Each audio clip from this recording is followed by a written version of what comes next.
The late afternoon sun did little to warm the West Wing apartments. Its pale light slanted through the tall, grimy windows, illuminating dust motes dancing in the still air.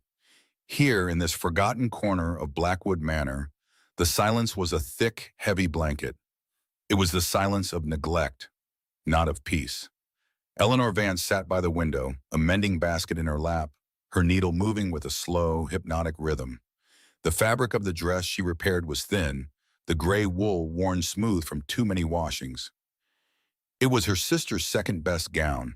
They had learned to count their possessions in such a way. Her younger sister, Catherine, sat opposite, a book open but unread on her knees. Her gaze was fixed on the neglected courtyard below, where weeds pushed their way through cracked flagstones. Catherine was 18, and her face still held a youthful softness that Eleanor felt a fierce need to protect. A softness that was slowly being eroded by the constant, gnawing anxiety of their situation. "Do you think the rain will hold off?" Catherine asked, her voice barely a whisper, as if afraid to disturb the oppressive quiet. Eleanor didn't look up from her work. "Perhaps. The clouds look heavy over the far hills." She kept her tone even, a carefully constructed calm she practiced daily. Inside, a cold dread had been her constant companion for months. It was a physical presence, a knot just below her ribs that tightened with every passing day. Their lives had become a study in waiting. Waiting for the final letter from the solicitors, which had come last week, confirming the absolute ruin of their family estate. Waiting for the charity of a man who had agreed to marry Eleanor for her name, a name that was now attached to nothing but debt. Waiting for the axe to fall. A sharp, decisive knock on their door made both sisters jump. It was not the shuffling footstep of the maid who brought their meager meals. This was firm, official. Catherine's eyes flew to Eleanor's, wide with panic. Eleanor placed her sewing basket on the floor with deliberate slowness. She would not show fear. Not to Catherine. Not to whoever was on the other side of that door. She smoothed the front of her own worn, dark blue dress and walked to the door. Her posture was straight, her chin held at an angle that spoke of a pride her circumstances no longer afforded her. She opened it to find a junior footman in the Beaumont livery. He was a young man she had never seen before, and he looked right through her, his expression a perfect mask of indifference. He held out a single folded letter on a small silver tray that had been polished more recently than anything in their apartment. "A message from His Grace, the Duke," he announced, his voice flat. He did not say for Lady Eleanor. The omission was a small, sharp cut. "Thank you," Eleanor said, her voice clear and cool. She took the letter. The vellum was thick, expensive, and cold to the touch. The footman gave a short, jerky bow and was gone, his footsteps echoing down the empty corridor, a sound of retreat from their contaminated world. Eleanor closed the door, the latch clicking shut with unnerving finality. She turned, the letter in her hand feeling as heavy as a stone. "What is it?" Catherine was on her feet now, her hands twisting in the fabric of her skirt. "Eleanor, what does it say?" Eleanor walked back to her chair, her movements measured. She broke the dark blue wax seal, the sharp snap of it loud in the quiet room. Her eyes scanned the few lines of perfect, emotionless script. The words were simple, they were polite, and they were terrifying. His Grace, Duke Alistair Beaumont, requested her presence in his private study in 1 hour. It was not a request, it was a summons. She lowered the paper, keeping her face a careful blank. "The Duke wishes to see me." Catherine's breath hitched. "Now? Why now? He has not asked to see you in months, not since the final news about Papa's creditors." Her voice cracked on the last words. "Oh, Eleanor, this is it. He is going to cast us out." Tears welled in Catherine's eyes, and she took a stumbling step forward. "They said he was a practical man, a man of business. The contract was for our name, and now our name is worthless. We have nothing left to offer him. What will we do?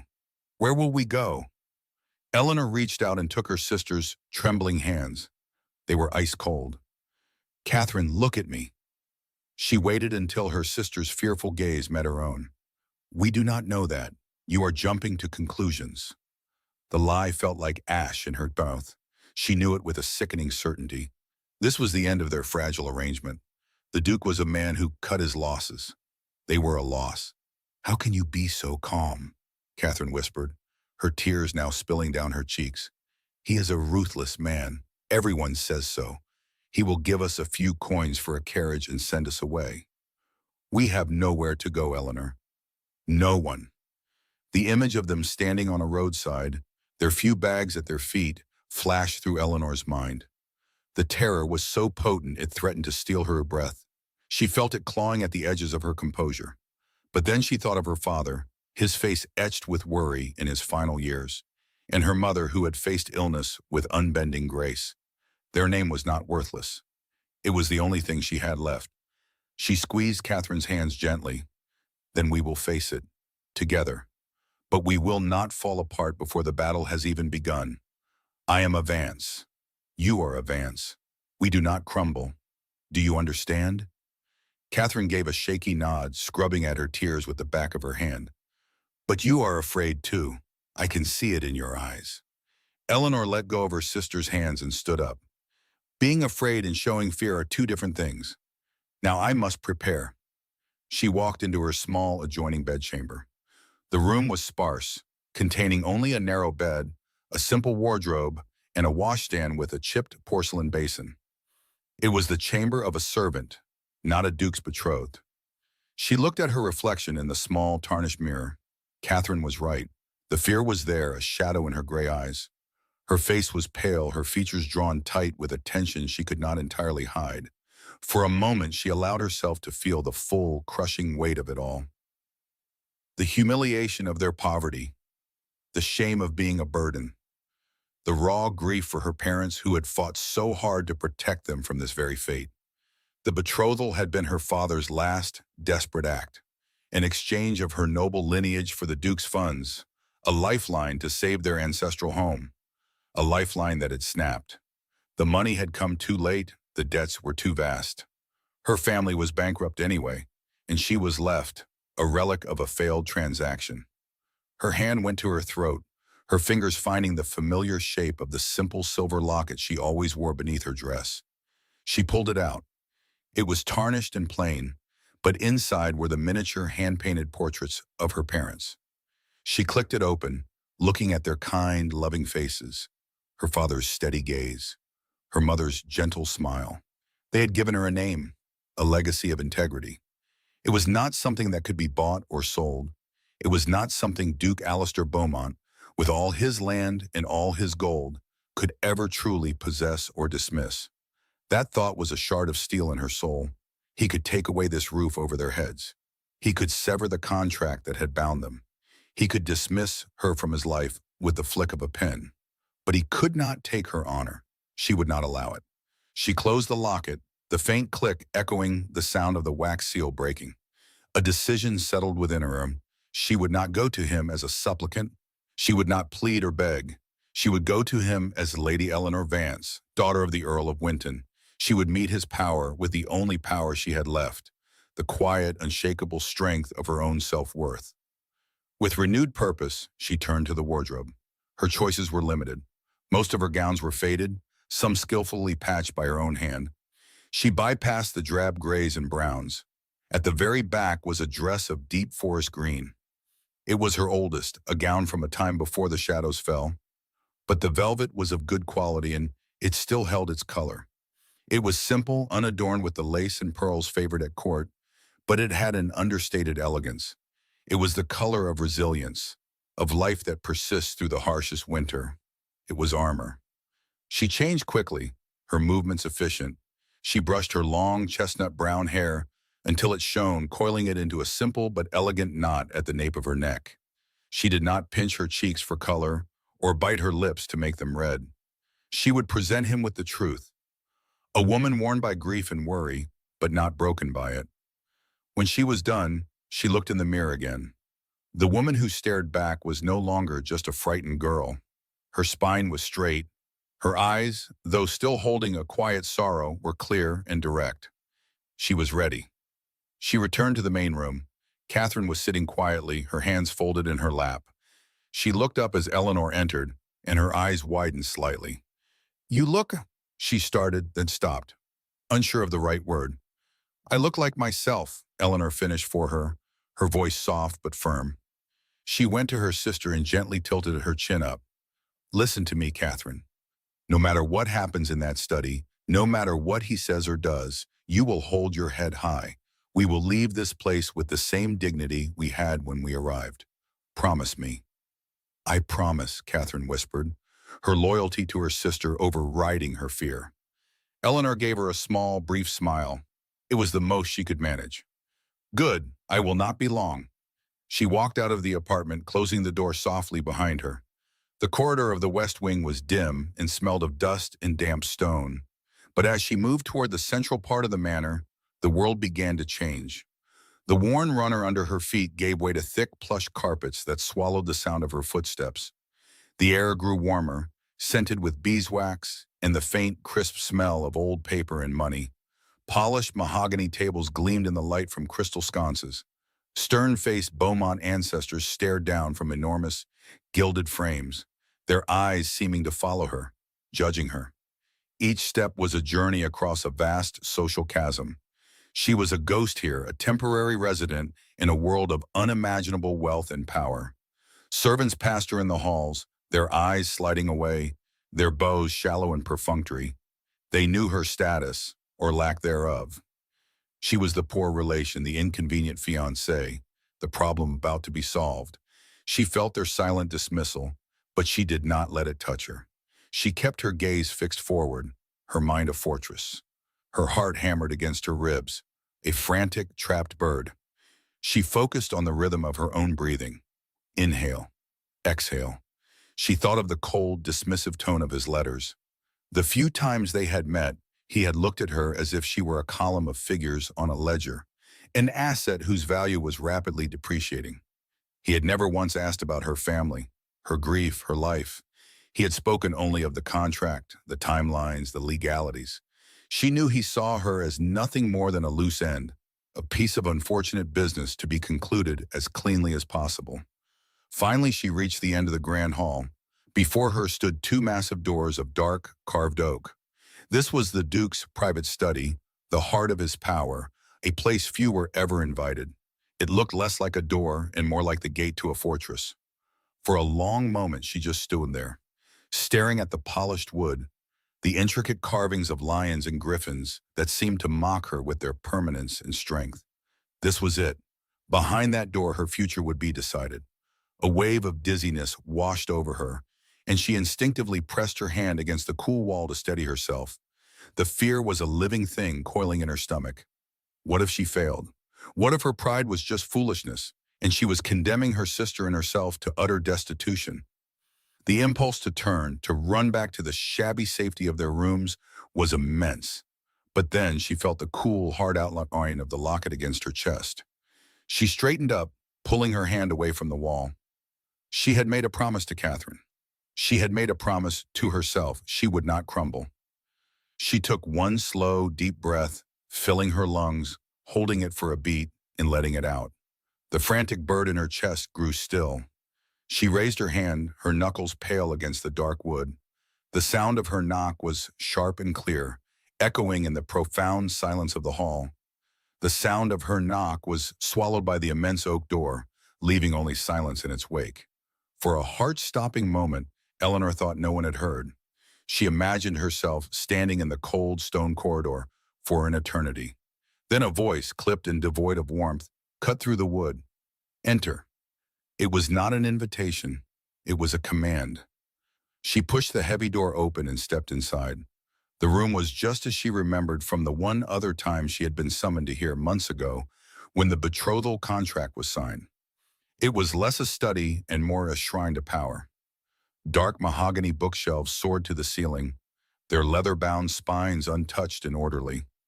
A fire crackled in a cavernous marble fireplace, but its heat seemed to be absorbed by the shadows before it could reach the center of the room.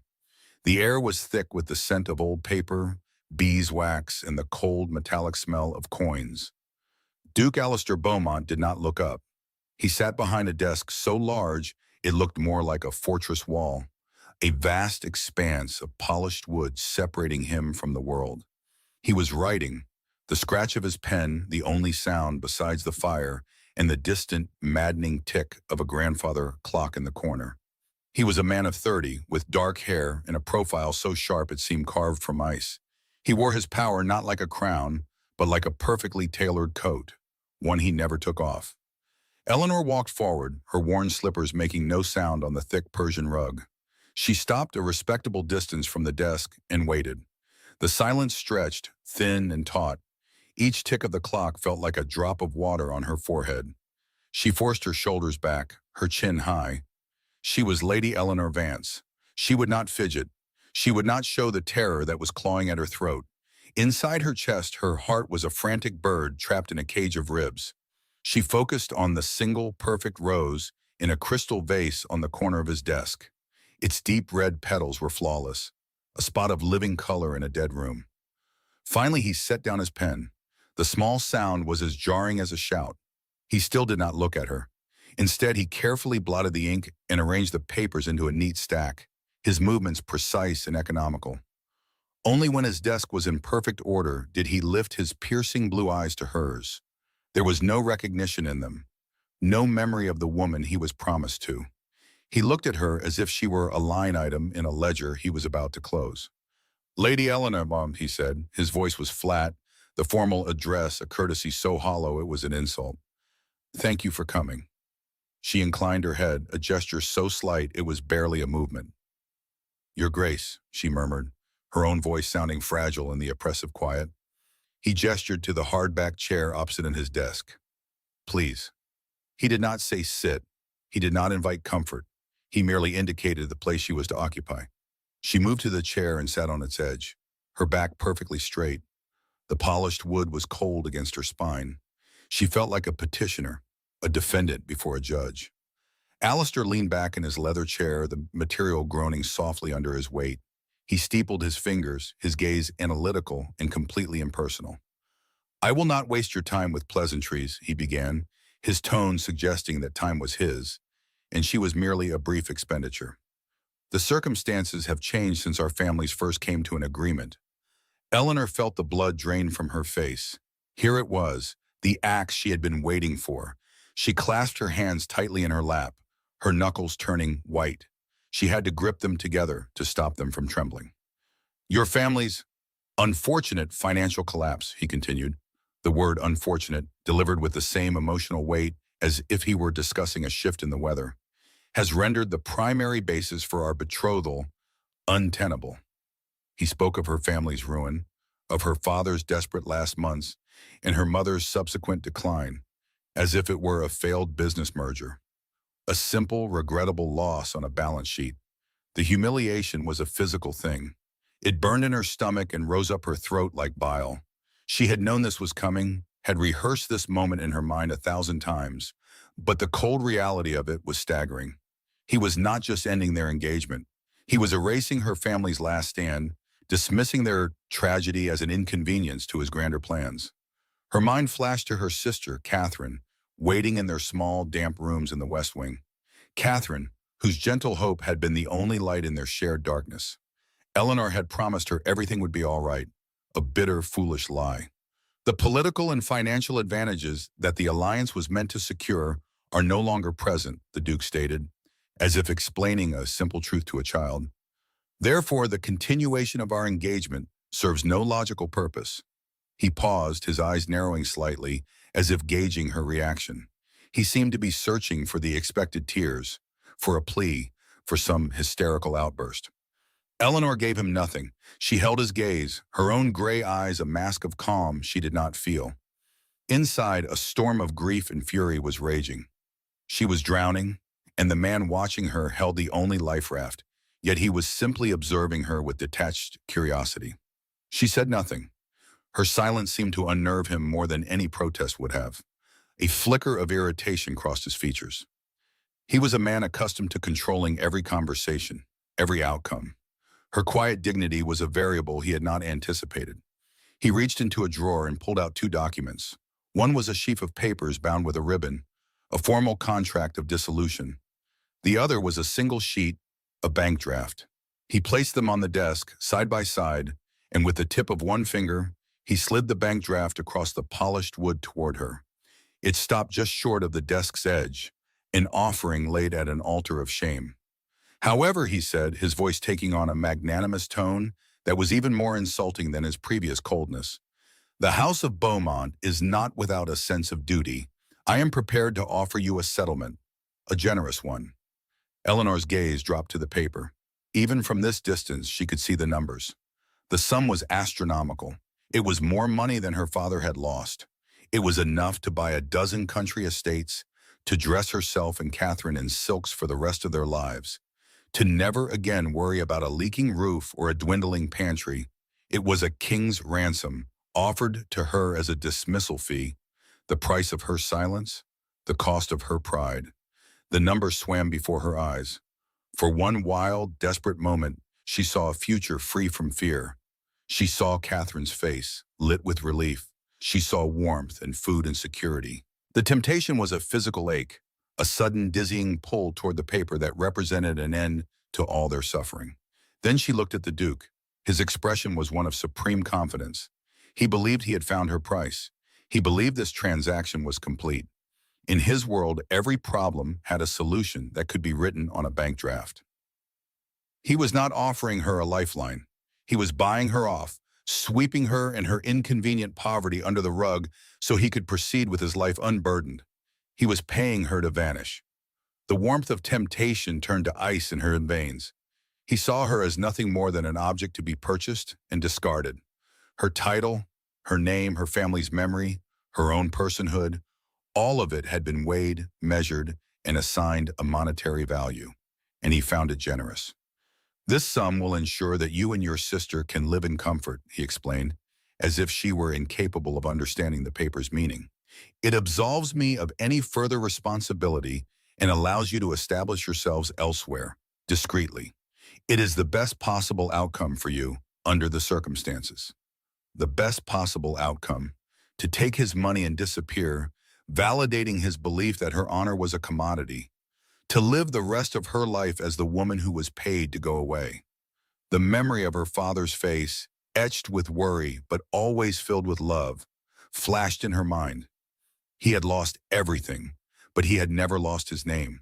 He had died of Vance, with his integrity intact. Alistair picked up a silver pen from a stand and laid it next to the dissolution agreement. The pen gleamed under the light from the tall window, a sliver of silver against the dark wood. It seemed impossibly heavy. The terms are simple, he said, his voice dropping, becoming final. You will sign the agreement, which legally terminates the betrothal contract. You will accept the settlement. He gestured with a flick of his wrist toward the papers, a gesture of finality, of dismissal. His cold blue eyes held hers. They were empty of pity, of empathy, of any human connection. He was a man closing a deal, and she was the final messy detail to be tidied away.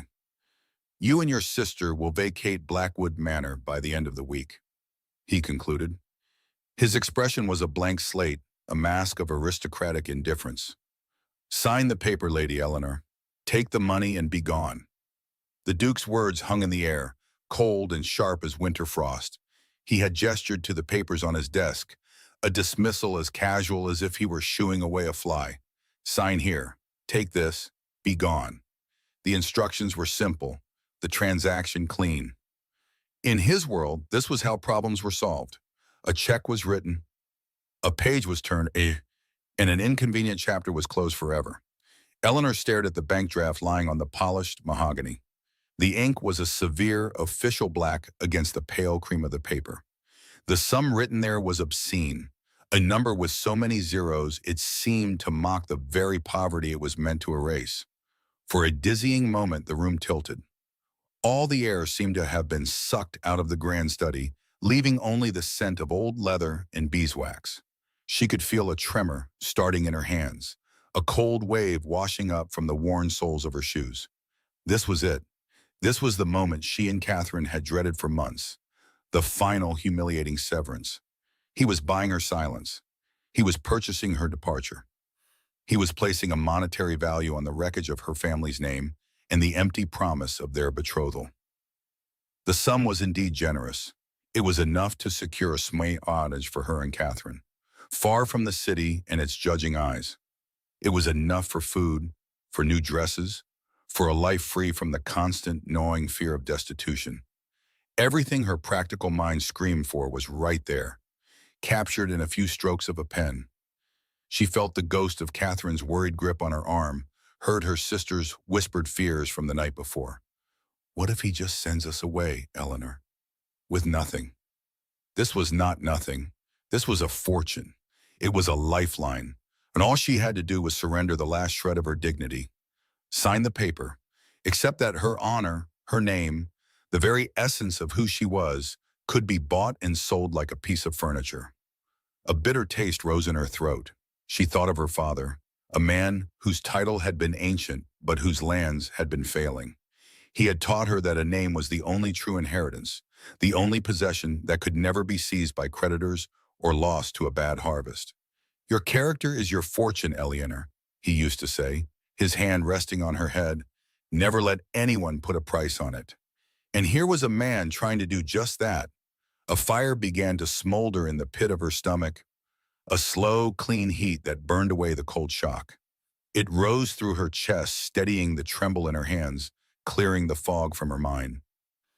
The humiliation she felt was not for herself, but for him, for this powerful, wealthy duke who was so impoverished in spirit that he could not see the insult he was offering.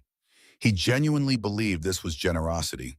He could not comprehend a world where some things were not for sale. Slowly, Eleanor lifted her gaze from the offensive paper and met his eyes. They were a piercing, crystalline blue, as cold and empty as a frozen lake. There was no malice in them, she realized with a strange clarity. There was only a profound, unshakable indifference. She was a line item in a ledger, a minor inconvenience to be handled with swift, impersonal efficiency. In his eyes, she was already gone. He was simply waiting for her to complete the physical act of leaving. That assumption, that absolute certainty, was the final spark. The smoldering ember within her burst into a silent, blazing flame. Her spine straightened, not with the practiced, brittle pride she had worn for months, but with a deep-rooted strength she had forgotten she possessed. The blood of generations of Vance nobles, men and women who had faced wars and winters and ruin with their heads held high, sang in her veins. She would not let their legacy end with a paid-off dismissal in a cold, silent room. With a calmness that felt foreign and yet utterly natural, she placed her hand on the desk. Her fingers, long and slender, were not shaking anymore. She let her fingertips rest for a moment on the crisp edge of the bank draft. She could feel the expensive texture of the paper, the slight embossment of the bank's seal. It was the weight of a world she would never belong to, and suddenly she felt an immense sense of relief. Then she pushed it. The motion was not violent or angry. It was slow, deliberate, and final. The paper slid across the vast, gleaming expanse of the mahogany desk, a whisper of sound in the heavy silence. It traveled the distance between them and came to rest a few inches from his perfectly still, powerful hand. He did not flinch, but she saw a flicker in his eyes, a momentary disruption in the placid surface of his control. It was the first sign that the world was not unfolding precisely as he had planned. Her voice, when she spoke, was not loud. It was as quiet as the room itself, but it carried the unshakable weight of her decision. "My lord," she began, the formal title a sharp, polished stone in her mouth. "My honor is not for sale." The words hung between them, simple, direct, and absolute. She watched him process them. The flicker in his eyes deepened into a genuine, unguarded confusion. His brow furrowed just slightly. It was as if she had spoken in a language he had never heard before or before, presenting a concept so alien it could not be immediately understood. He had expected tears, perhaps hysterics.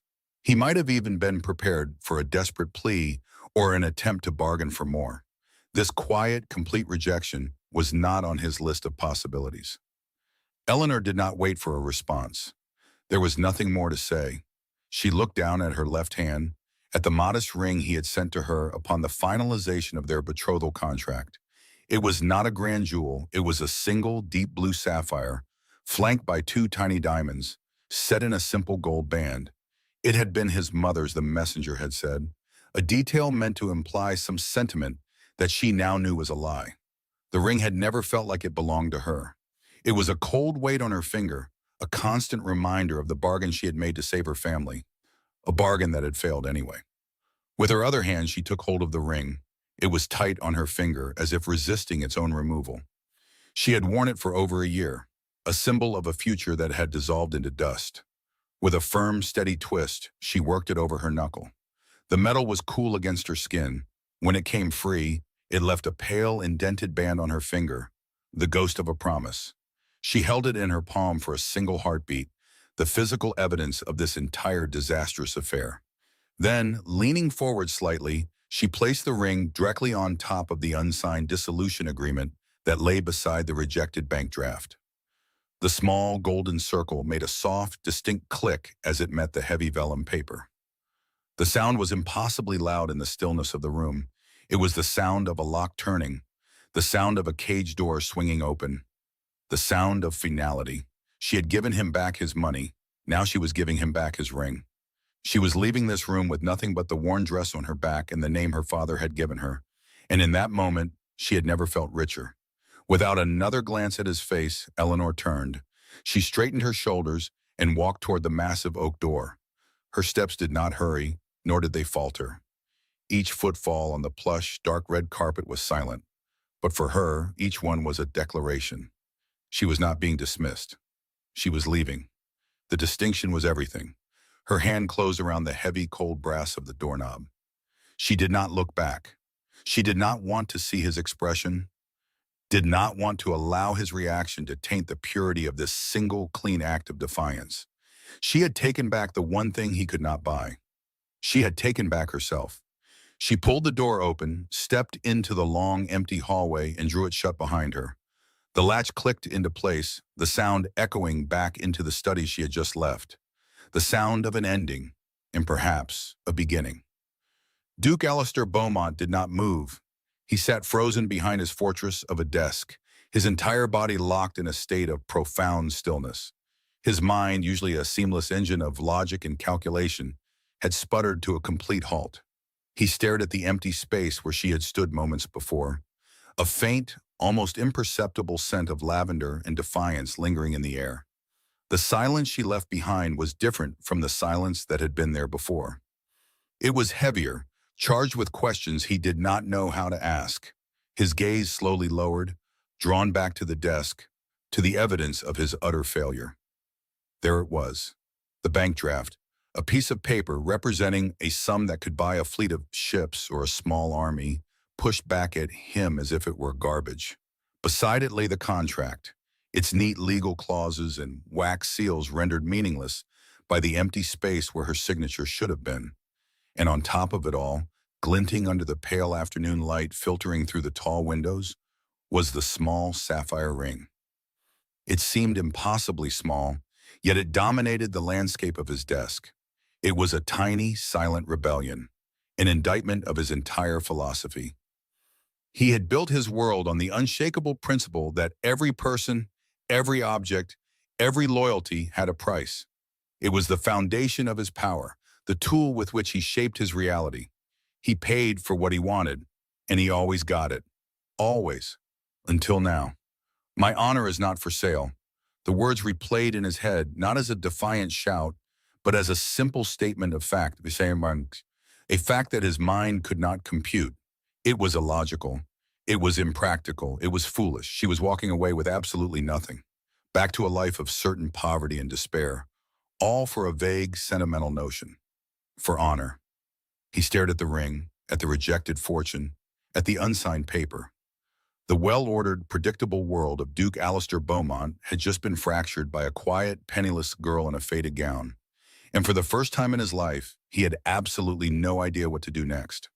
The click of the door closing echoed in the sudden, vast emptiness of the room, a sound he felt he would hear for a very long time. The heavy oak door clicked shut behind her, the sound unnervingly final. For a single, suspended moment, there was only silence. The grand corridor of Blackwood Manor stretched before Eleanor, a long, polished expanse of marble and shadow. Ancestral portraits in heavy gilt frames stared down with cold, painted eyes, their expressions as unyielding as the Duke's. The air, thick with the scent of beeswax and old money, felt heavy in her lungs. She had done it. She had faced the wolf in his den and had not been devoured. A tremor ran through her, starting in her hands and threatening to consume her entire body. She clenched her fists at her sides, her nails digging into her palms. Just walk. That was the only thought that formed a coherent command in her mind. One foot in front of the other. Do not run. Do not look back. Let him believe you are made of stone. The floor was cold beneath the thin soles of her worn shoes, a chill that seeped upward, a physical reminder of her precarious position. She was a ghost in this house of wealth, a temporary guest whose welcome had just been violently rescinded. The fortune she had rejected was an impossible number, a sum that could have given her and Catherine a life of ease, free from the gnawing fear of tomorrow. But the image of her father's face, etched with worry but always proud, rose in her mind. He had lost everything, but he had never lost his name. She would not be the one to sell it. Her heart hammered against her ribs, a frantic bird beating its wings against a cage. Every instinct screamed at her to flee, to gather Catherine and run from this cold, oppressive place before he changed his mind and had them thrown out with nothing but the clothes on their backs. She focused on the distant archway at the end of the hall, a sliver of lighter gray in the gloom. That was her goal. If she could just reach it, she could make it back to the West Wing, back to the relative safety of their small, forgotten rooms. There she could allow herself to crumble, but not here, not in his line of sight. Then she heard it. The sound was so violent it shattered the tomb-like silence of the manor. The study door was thrown open, crashing against the wall with a resounding boom. Heavy, furious footsteps followed, echoing on the marble floor. They were not the measured, authoritative steps of Duke Alistair Beaumont. They were the undisciplined, angry strides of a man utterly deprived of his control. A primal fear, cold and sharp, pierced through the fragile armor of her defiance. He was coming after her. She did not turn. She did not quicken her pace. To do so would be to admit defeat, to show him the terror that was clawing at her throat. She kept her eyes fixed on the archway, her back ramrod straight. Each step was an act of sheer will. The footsteps grew louder, closer, a predatory rhythm that seemed to count down the final seconds of her composure. She could feel his presence behind her, a wave of cold fury radiating across the space between them. She braced herself for the impact. A hand closed around her upper arm. His grip was like iron, his fingers digging into her flesh through the thin fabric of her gown. The touch was a shock, a violation that sent a jolt of outrage through her. He spun her around to face him. His face was a mask of cold rage, his piercing blue eyes blazing with a fire she had never seen there before. They were no longer the calculating eyes of a businessman, but the wild eyes of a lord whose absolute authority had been questioned for the first time in his life. The air crackled between them, thick with his fury and her silent, defiant fear. "What game is this?" he snarled, his voice a low, dangerous growl that was meant to intimidate, to break her. "What are you playing at, Lady Eleanor?" His use of her title was a deliberate mockery, a reminder of the station she no longer truly held. She met his gaze without flinching, though her heart felt as if it would burst. She could feel the pulse in her throat, a frantic, telltale sign of her fear that she prayed he could not see. "This is not a game, Your Grace," she replied, her voice surprisingly steady. It was a small, quiet sound in the vast hall, yet it held its ground against his anger. He laughed, a short, sharp sound devoid of any humor. "No, you refuse a fortune that could set your family up for a generation, and I am to believe it is for something as quaint as honor?" He tightened his grip on her arm, pulling her a fraction closer. "Do not take me for a fool. Everyone has a price. You are simply a more ambitious negotiator than I anticipated. So let us dispense with the dramatics. Name your sum." His words were like stones, each one meant to bruise her integrity.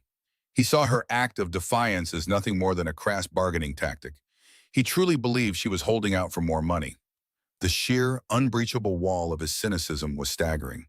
He could not conceive of a world where a person's soul was not for sale. A strange sense of calm settled over Eleanor, displacing some of the fear. It was the calm of absolute certainty. He was the one who was blind. "Let go of my arm," she said, her voice quiet but ringing with an authority she didn't know she possessed. For a moment, he seemed surprised by the command. His grip faltered, and she used that instant to pull her arm free. She did not rub the sore flesh where his fingers had been. She simply stood her ground, her hands clasped loosely in front of her gaze never leaving his face. She saw the confusion warring with the anger in his eyes. He was a man accustomed to his orders being obeyed, to his assumptions being correct. She had just invalidated his entire worldview. "There is no sum," she told him, her voice softening not with weakness, but with a sudden, startling wave of pity for this powerful, lonely man. "There is no price. That is a concept I know you cannot grasp. You look at people and you see assets and liabilities. You look at a life and you see a ledger to be balanced. You see a woman's dignity and you look for the price tag." Alistair stared at her, his jaw tight. The fury in his eyes was slowly being replaced by a look of profound, frustrated bewilderment. He opened his mouth to speak, to lash out again, but no words came. She had disarmed him more effectively with her quiet truth than she could have with any scream or plea. "My father left us with nothing but our name," Eleanor continued, her voice gaining strength. "To you, that name is worthless because it cannot be sold at market. To me, it is the only thing of value I have left. The money you offered was generous, I do not deny it. But it was offered as payment to make me disappear, to erase a minor inconvenience from your life. It was meant to buy my silence and my complicity in the dishonoring of my own family's memory. I will be destitute, Your Grace, but I will not be purchased." She held his gaze for one final second, letting her words settle in the cold air between them. She saw not understanding, but a deep, unsettling crack in his certainty. He looked at her as if she were a creature from another world, speaking a language he had never heard. He, Duke Alistair Beaumont, who could bend parliaments and ruin rivals with the stroke of a pen, was utterly powerless against one impoverished woman who refused to play by his rules. With a small, almost imperceptible nod, not of deference but of finality, she turned her back on him. This time she knew he would not follow. She began her long walk again, her steps even and measured. The sound of her own quiet footsteps on the marble was the only sound in the hall. She did not look back. She could feel his eyes on her, a burning pressure between her shoulder blades. She walked past the glowering portraits, under the high vaulted ceilings, and toward the distant archway that promised the sanctuary of her rooms. Alistair remained frozen in the middle of the corridor. He watched her retreat, a slender, solitary figure in a worn gray dress, moving with a grace that seemed to mock the opulence surrounding her. Her back was straight, her head held high. She did not hurry. She simply walked away, leaving him in a silence more profound than the one she had broken when she'd first left his study. His hand, the one that had grabbed her, tingled with a strange energy. He lifted it slowly, looking at his own fingers as if they belonged to someone else. He could almost feel the delicate bones of her arm, the surprising resilience beneath the fragile surface. He had dealt with weeping women, greedy women, ambitious women, and terrified women. He had a strategy for all of them. He had no strategy for this. Her words echoed in the vast, empty space of his mind. "I pity you." Pity. The word was an absurdity. He was one of the most powerful men in the kingdom. He commanded fortunes, held lands, and influenced the fate of thousands. Who was she to pity him? An impoverished noblewoman with nothing but a faded title and a stubborn streak of pride. And yet, the insult did not sting as it should have. Instead, it planted a seed of doubt. "You have built a world of ledgers and contracts." Was that true? He had always seen it as pragmatism, as strength. He had stripped sentiment from his life because sentiment was a weakness, a vulnerability his enemies could exploit. He had turned his duties into a series of transactions because it was efficient, clean, and safe. He had believed, with the absolute conviction of a man who had never known failure, that money was the universal key. It could open any door, solve any problem, and soothe any conscience. Eleanor Vance had just proven him wrong. She had taken his key, his master tool for controlling the world, and declared it useless. She had not screamed or fought in a way he understood. She had simply looked at him with those clear, sorrowful gray eyes and told him his world was a cage. He watched as her form grew smaller and smaller, a determined silhouette against the pale light at the end of the hall. She finally reached the archway and, without a moment's hesitation, turned the corner and vanished from his sight. The corridor was empty now. The silence rushed back in, but it was different. It was no longer the comfortable silence of power and solitude. It was a hollow, ringing emptiness. The certainty he had lived by his entire life, the solid bedrock of his existence, felt unsteady beneath his feet. For the first time, a hairline crack appeared in the foundation of his world. The sound of the door clicking shut behind her was the only anchor in a swirling vortex of silence. Each step Eleanor Vance took down the long, cold corridor was a victory of will over trembling muscles.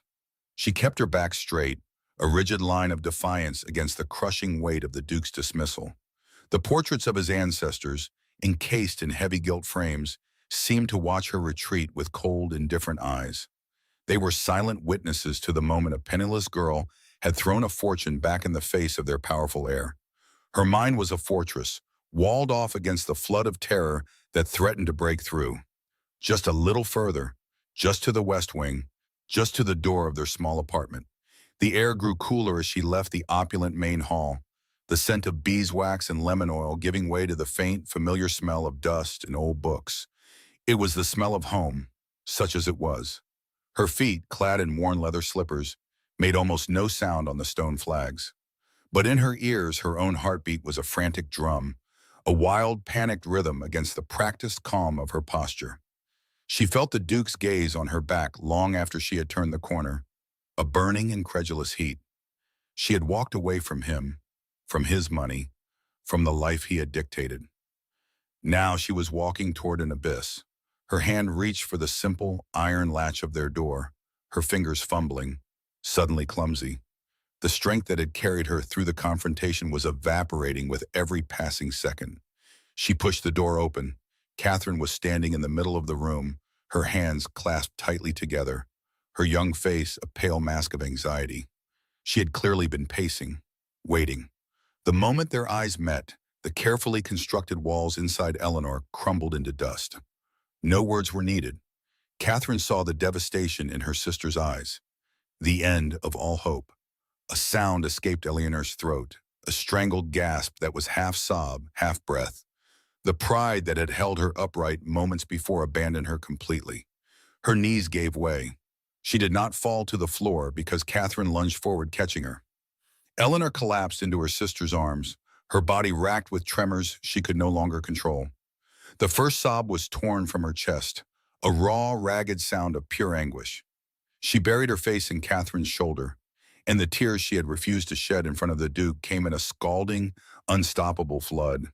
She wept for her lost future, for the security she had just thrown away.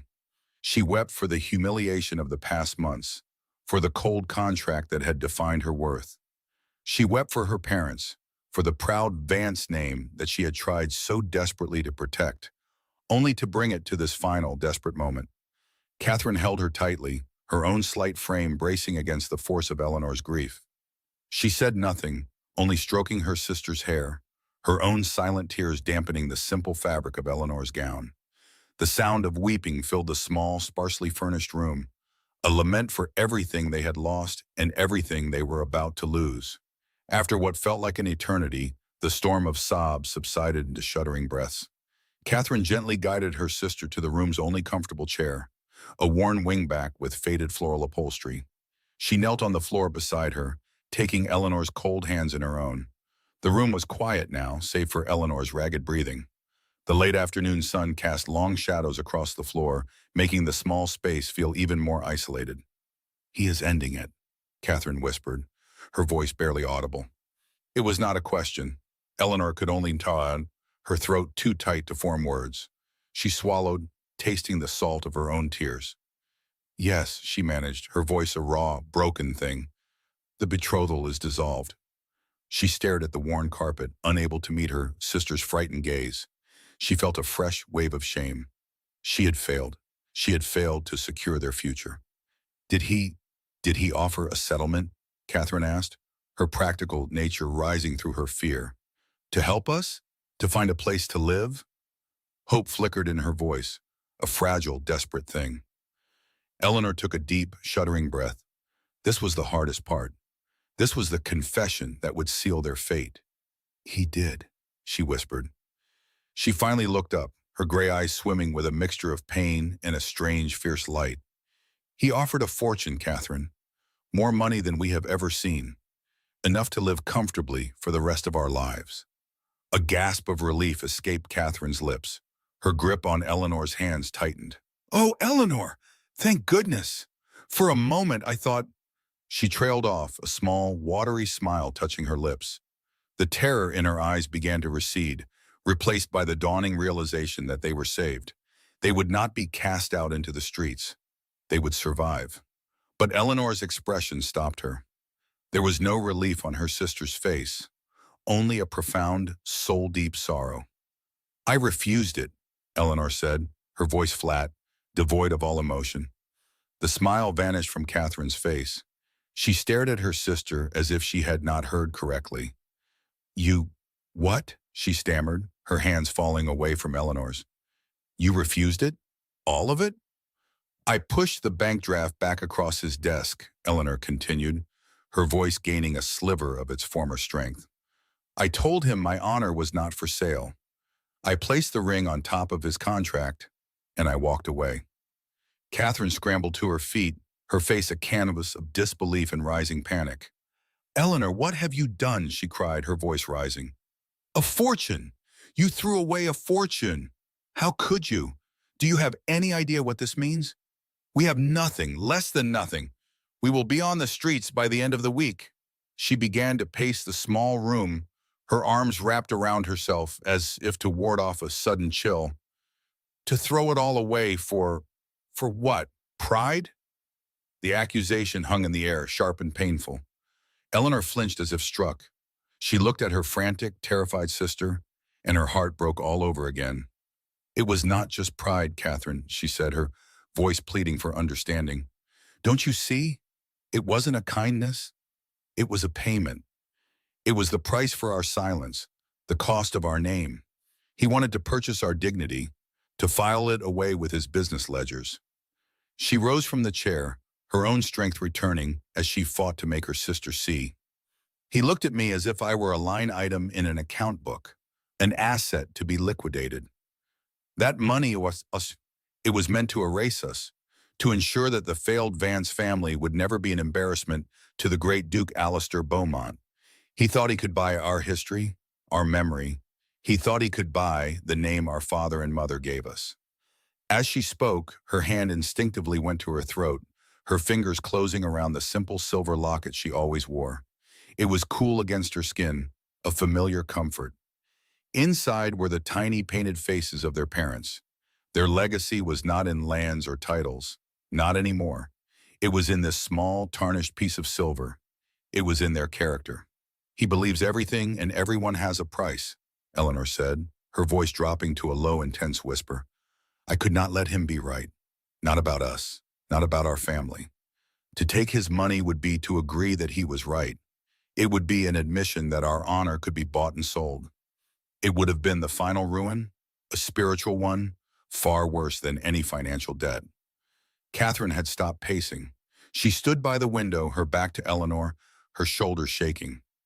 The last rays of sunlight illuminated the dust motes dancing in the air around her. The silence stretched, thick and heavy with unspoken fear. Eleanor's resolve wavered. Had she made a terrible, selfish mistake? Had her stand for honor condemned her beloved sister to a life of poverty and misery? We will be thrown out, Catherine said, her voice muffled. He will not allow us to stay now, not after such an insult. I know, Eleanor whispered. The reality of her actions settled in her stomach like a stone. They had nowhere to go, no one to turn to. They were utterly alone. Then slowly, Catherine turned around. Her face was streaked with tears, but the panic in her eyes had been replaced by something else. A profound, aching sadness, yes, but also a flicker of the same fierce fire that burned in Eleanor's own heart. She walked back to her sister, her steps deliberate. She reached out and gently touched the locket at Eleanor's throat. Father would have been so proud of you, Catherine said, her voice thick with emotion but steady. He would have been horrified at our circumstances. but he would have been so proud of the choice you made. She looked directly into Eleanor's eyes, and for the first time since Eleanor had returned to the room, she saw not a terrified child but a woman. Our name is all we have left, and you protected it. You stood before that cold, arrogant man, and you showed him what a Vance is made of. A fresh tear slipped down Eleanor's cheek. But this one was not of grief. It was of relief, of gratitude, of the unbreakable bond between them. She had not been wrong. She had not been alone in her belief. Catherine, her pragmatic, fearful Catherine, understood. Catherine pulled her into another embrace. This one not of frantic comfort, but of mutual strength. It was an embrace of solidarity. I am frightened, Eleanor, she confessed into her sister's hair. I am more frightened than I have ever been in my life. I don't know what we will do tomorrow or the day after. She pulled back slightly, her gaze firm. But tonight I am proud to be your sister. The words were a balm on Eleanor's raw nerves. They would face what was coming together. The weight of the world was still on their shoulders, but at least they were sharing it. They stood together in the gathering twilight, two solitary figures against a future that was a vast, dark unknown. They did not bother to light a lamp as darkness fell completely. The gloom of the room felt appropriate, a reflection of their bleak situation. They sat together on the threadbare rug before the cold, empty fireplace, a single thin shawl draped over both their shoulders. Words were no longer necessary. The confession had been made, the pride had been declared. Now there was only the waiting. The great house of Blackwood Manor, usually so silent and imposing, seemed to come alive with menacing sounds. The distant chime of a grandfather clock in the main hall sounded like a tolling bell, counting down their final hours. The wind picked up outside, rattling the window pane in its frame, a lonely, mournful sound. Every creak of a floorboard in the corridor outside their door sent a jolt of adrenaline through them. Eleanor's hand found Catherine's, and their fingers intertwined, a desperate, clammy grip. Was that a footstep? They both held their breath, their bodies rigid, straining to hear. The sound was heavy, deliberate. The sound of authority. It was coming closer down the West Wing corridor. A servant with a tray? Or a footman bearing a crisp, folded note? An order to vacate the premises immediately. They stared at the door, its dark wood almost invisible in the gloom. Their entire world had shrunk to this single room, and the terrifying possibility of what lay on the other side of that door. Each second stretched into an agonizing minute. The footsteps grew louder, clearer, stopping just outside. The sisters huddled together, listening to the frantic beating of their own hearts, expecting the final eviction order at any moment. The fire in the hearth had burned down to a bed of sullen, glowing embers. It offered little warmth, leaving the Duke's vast study chilled by the late hour. Outside, a sliver of moon did nothing to pierce the oppressive darkness of the Blackwood estate. Yet inside, under the focused glow of a single oil lamp, two small objects on the polished mahogany desk held all the light in the world. One was a bank draft, a crisp rectangle of paper promising a life of unimaginable comfort. The other was a simple sapphire ring, its stones so dark it was nearly black. Duke Alistair Beaumont stared at them. He had been staring at them for hours, the silence of his home pressing in on him like a physical weight. The door had clicked shut, a sound so final, so utterly dismissive, it had echoed in his mind ever since. He was a man accustomed to the sound of doors closing, but they were always closed at his command. People left his presence because he was finished with them. They never simply walked away, not from him, not from a fortune that could purchase a small country. He had replayed the scene 100 times, searching for the flaw in his logic, the misstep in his execution. He always found the right words, the right pressure point. Every man and every woman had a price. It was the fundamental rule upon which his entire world was built. His father had taught him that, and life had proven it true again and again, until today. Her words came back to him, not in a rush, but as a slow, corrosive drip. My honor is not for sale. He felt a familiar surge of irritation, the kind he felt when dealing with poets or priests. They spoke of intangible things as if they could be used to build bridges or fund armies. Honor. He had purchased the honor of a dozen men in the past year alone, securing their votes, their loyalty, their silence. It was a currency like any other, simply one that required more delicate negotiation. What she called honor, he called foolish pride, the last refuge of the destitute. He had offered her a way out, a golden bridge away from the ruin her family had left her in. She had chosen to leap into the abyss instead, all for the sake of a word. He leaned back in his leather chair, the old hide groaning in protest. He let his gaze drift from the desk to the rows of leather-bound books that lined the walls. Histories of conquests, treatises on finance, maps of lands his family had acquired over centuries. They were all stories of leverage, of finding a weakness and exploiting it. He had assumed her weakness was poverty, the fear of cold nights and empty plates. It was the most common weakness of all. He had laid the cure for it right before her, a poultice of pure gold, and she had looked at it not with greed or even temptation, but with something that bordered on pity, as if he were the one who was impoverished. The thought was so absurd it was almost comical. It made his jaw tighten.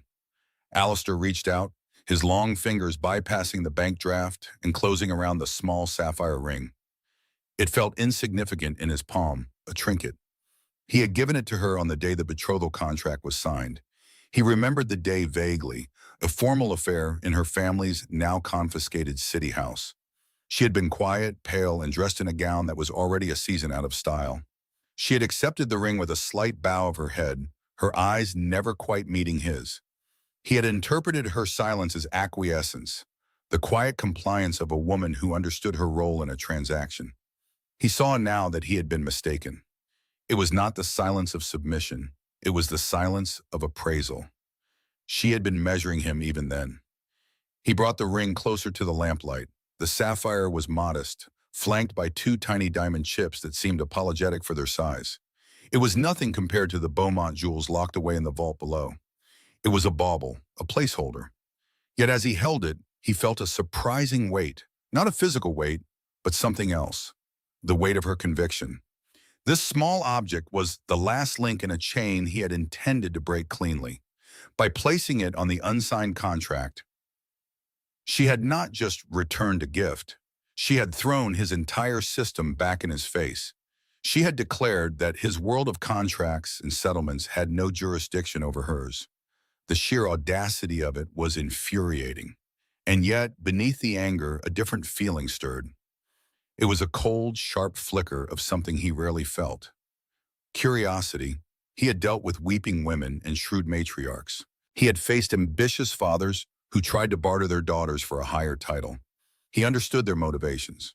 He could predict their every move. Lady Eleanor Vance, however, was a blank map. He had expected tears or a desperate plea. He had been prepared for a calculated attempt to negotiate a larger sum. He was not prepared for a quiet, absolute refusal that asked for nothing. She had not played the game.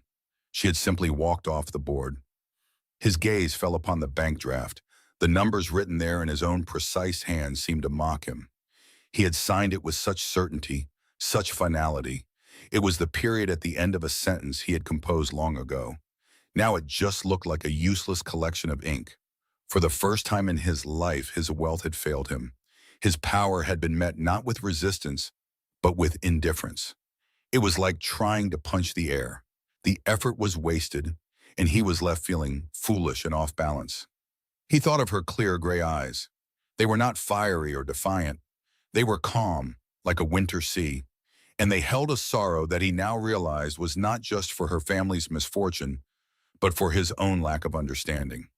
He let the ring fall from his fingers. It made a small, sharp clinking sound as it hit the polished wood, coming to rest beside the useless fortune. He had already won. The betrothal was, for all intents and purposes, over. She had no legal standing, no funds, no allies. He could have her and her sister removed from the premises by morning. They would be destitute within a week. That was the logical conclusion. That was victory.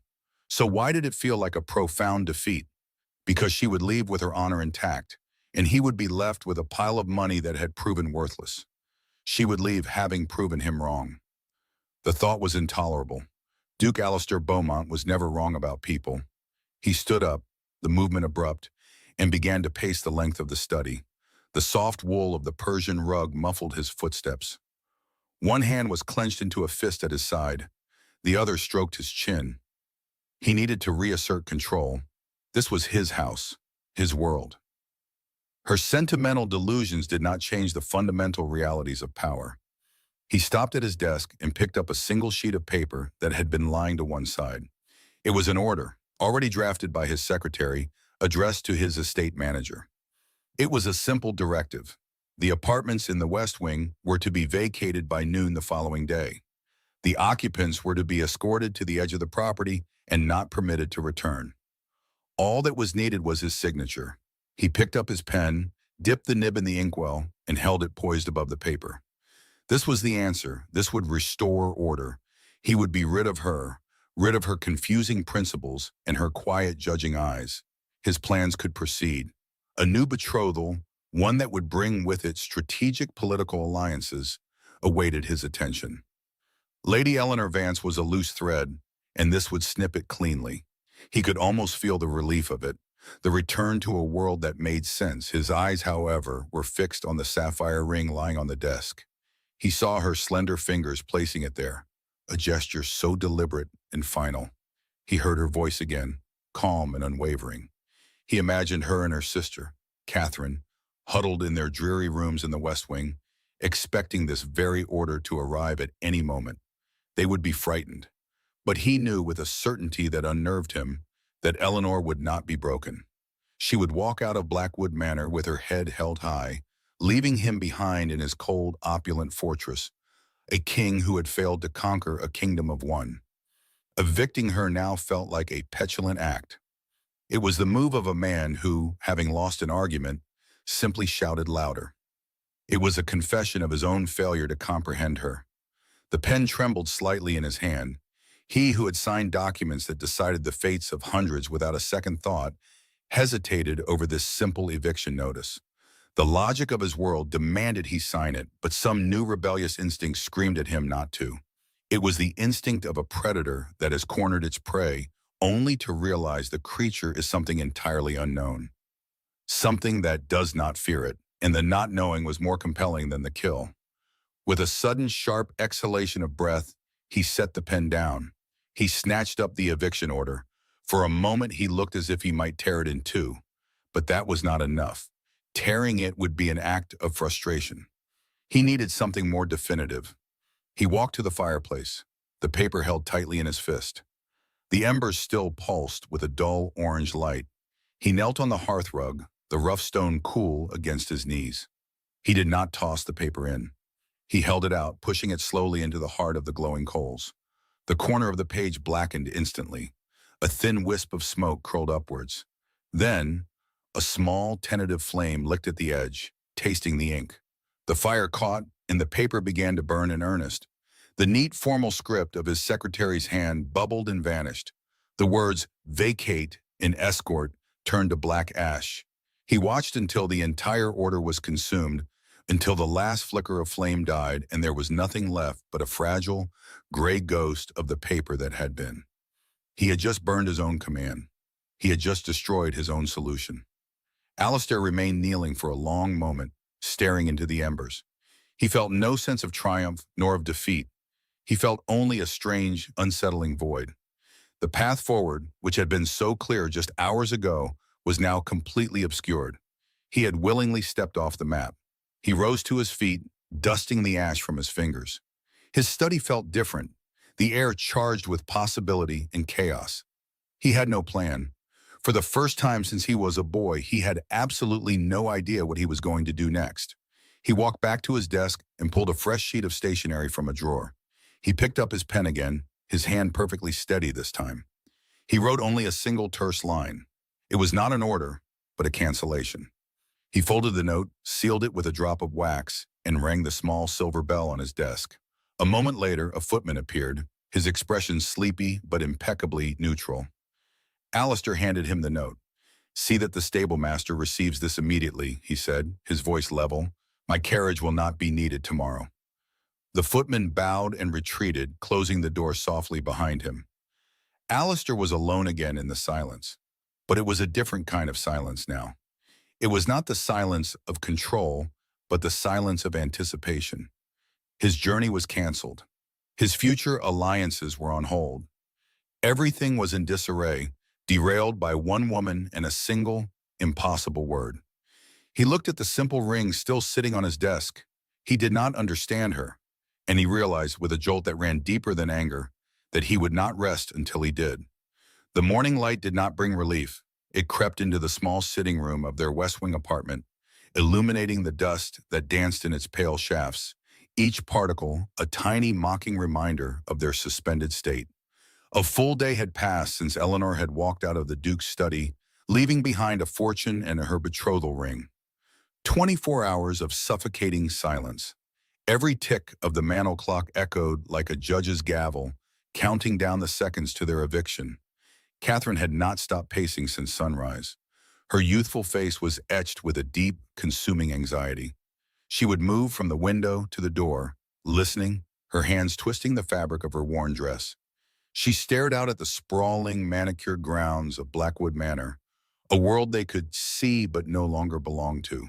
The sight of a gardener trimming a hedge, or a stable boy leading a horse, seemed like a vision from another life, a life where they had a future.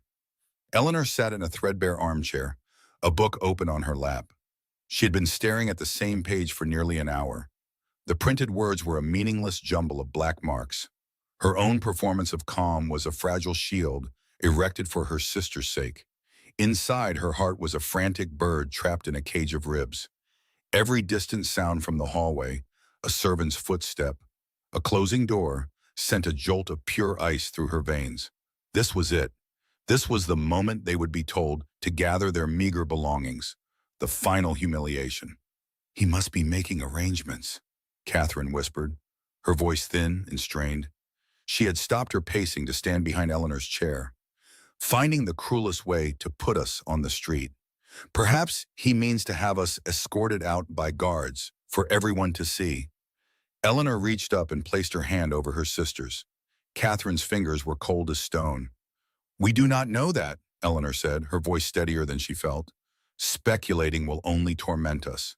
We will wait, and whatever comes, we will face it as our father would have, with our heads held high." But her inner voice mocked her bravado. What good was a high head when you had no roof to put it under? She had made a stand for their honor, a grand, defiant gesture that had felt righteous and necessary in the moment. Now, in the cold, quiet aftermath, it felt like an act of terrible folly. She had condemned not just herself, but Catherine, to an unknown and terrifying fate.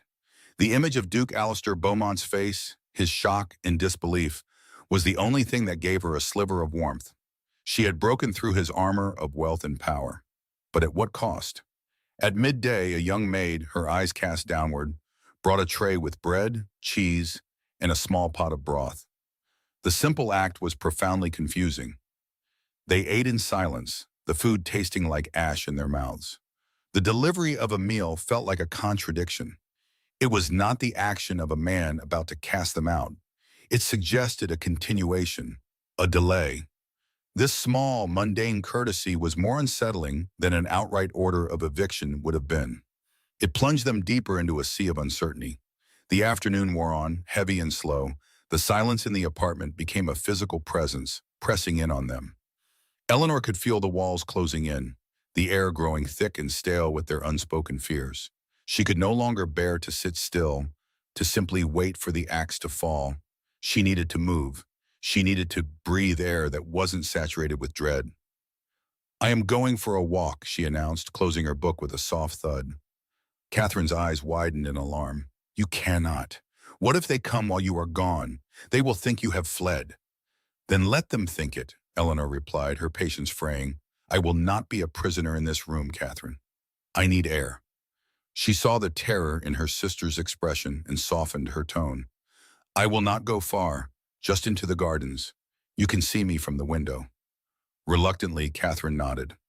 Eleanor put on a light shawl and left the oppressive quiet of their rooms. Walking through the grand corridors of Blackwood Manor was a strange and lonely experience. The cavernous halls, lined with portraits of stern-faced Beaumont ancestors, seemed to echo with her own insignificance. The rich tapestries absorbed all sound, creating an unnerving stillness. She felt like an intruder, a ghost haunting a place where she was no longer welcome. The sheer unapologetic wealth on display was a constant reminder of everything she was not. She avoided the main lawns, with their perfect geometric flower beds and flawless gravel paths. Instead, her feet carried her toward a less frequented part of the estate, a place she had glimpsed from her window. It was a rose garden, but it had clearly been neglected for some time. Weeds pushed up between the paving stones, and the rose bushes themselves were overgrown and tangled. More thorns than blooms remained, and the few petals that clung to the stems were bruised and browning at the edges. The air smelled of damp earth and the faint, sweet scent of decay. Eleanor found a strange comfort here, in this place of forgotten beauty. It felt honest. It did not pretend to be perfect. She stopped by a stone bench, cool and slick, with a thin layer of moss. She ran her fingers over its rough surface, her thoughts a tangled mess of regret and defiance. She had done the right thing. She had to believe that. Her family's name, her parents' memory, was not a commodity to be bought and sold. A sharp crunch of gravel on the path behind her shattered the quiet. Her entire body went rigid. Her breath caught in her throat. She knew with a dreadful certainty who it was before she even turned. It was a man's stride, confident and measured. The sound of power. Slowly she turned to face him. Duke Alistair Beaumont stood about 20 paces away. He had stopped the moment he saw her. He was not in his formal study attire, but in riding boots and a dark coat, suggesting he had been walking the grounds himself. The wind gently stirred his dark hair, and for a moment, without the imposing desk between them, he looked different, younger, and just as surprised to see her as she was to see him. An impossible silence stretched between them across the dying roses. The world seemed to shrink until it contained only the two of them and the space that separated them. Eleanor's heart began to hammer against her ribs, a frantic, panicked rhythm. She prepared herself for the onslaught. She expected a cold sneer, a renewal of his demands, or perhaps a curt order to return to her rooms. She instinctively lifted her chin, her small, habitual act of defense. Her gaze met his, and she braced herself. His blue eyes were unreadable. The cold, calculating dismissal she was so used to seeing was not there. In its place was something else, something she could not name. It was not warmth, not exactly. It was an intense, focused curiosity, as if he were seeing her for the very first time. She watched as his gaze flickered for a fraction of a second from her face down to her hands, which were clenched into tight fists at her sides. She waited. The silence grew heavier, thick with unspoken words, with the memory of their last encounter, the insult of his offer, the sting of her rejection. The air crackled with tension, but it was a different kind of tension now. It was not the sharp edge of conflict, but the low hum of profound uncertainty. He was supposed to be angry. He was supposed to be in control. But as he stood there watching her, he looked as adrift as she felt. Just as she thought she could bear the quiet no longer. Just as she was about to speak, to ask him to say whatever it was he meant to say, he moved. But he did not step toward her.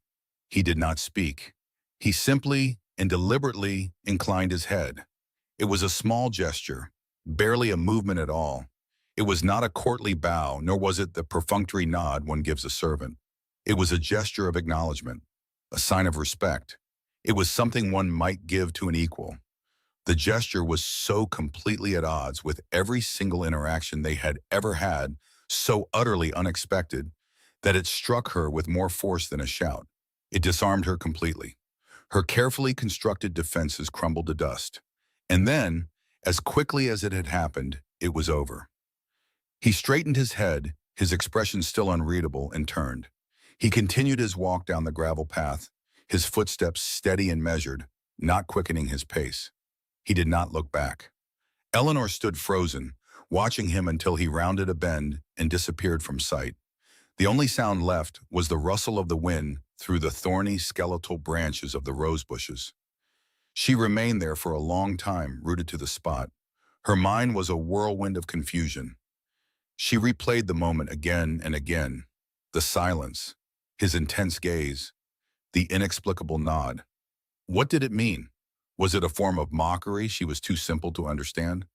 Was it pity? Or was it something else? A truce? An admission of some kind? The man who believed money could solve everything, who saw her as a mere inconvenience to be paid off and discarded, had just offered her a sign of respect. It made no sense. It was impossible to reconcile with the cold, ruthless Duke she had faced in the study. A shaky breath she didn't realize she had been holding escaped her lips. She felt a tremor run through her, a delayed reaction to the shock. Her knees felt weak, and she reached out to steady herself against the cold stone of the bench. The encounter had lasted less than a minute, but it had shaken her to her very core. She had been prepared for a battle, but he had offered a white flag. A strange, silent, confusing white flag. Slowly, as if in a daze, she made her way back toward the West Wing. The grand portraits in the halls no longer seemed to mock her. They simply looked on, their painted eyes as mystified as her own. When she re-entered the apartment, Catherine rushed to her side, her face a mask of frantic questions. What happened? Were you long? Did anyone see you? Did he send for you? Eleanor looked at her sister, at the sheer terror in her eyes, and she could not find the words to explain what had just transpired. How could she describe a silent moment that felt more significant than any conversation? How could she explain that the Duke had looked at her not as a problem, but as a person? She simply shook her head. No, she said, her voice a near whisper. Nothing happened. I saw no one. It was a lie, and yet it felt like the only possible truth she could offer. Later that evening, she stood at the window, staring out into the encroaching twilight. She looked toward the neglected rose garden, now just a dark shape in the gloom. The image of his face, the quiet intensity in his eyes, was burned into her mind. The confrontation she had been dreading had come and gone, leaving not a scar, but a question mark branded on her soul.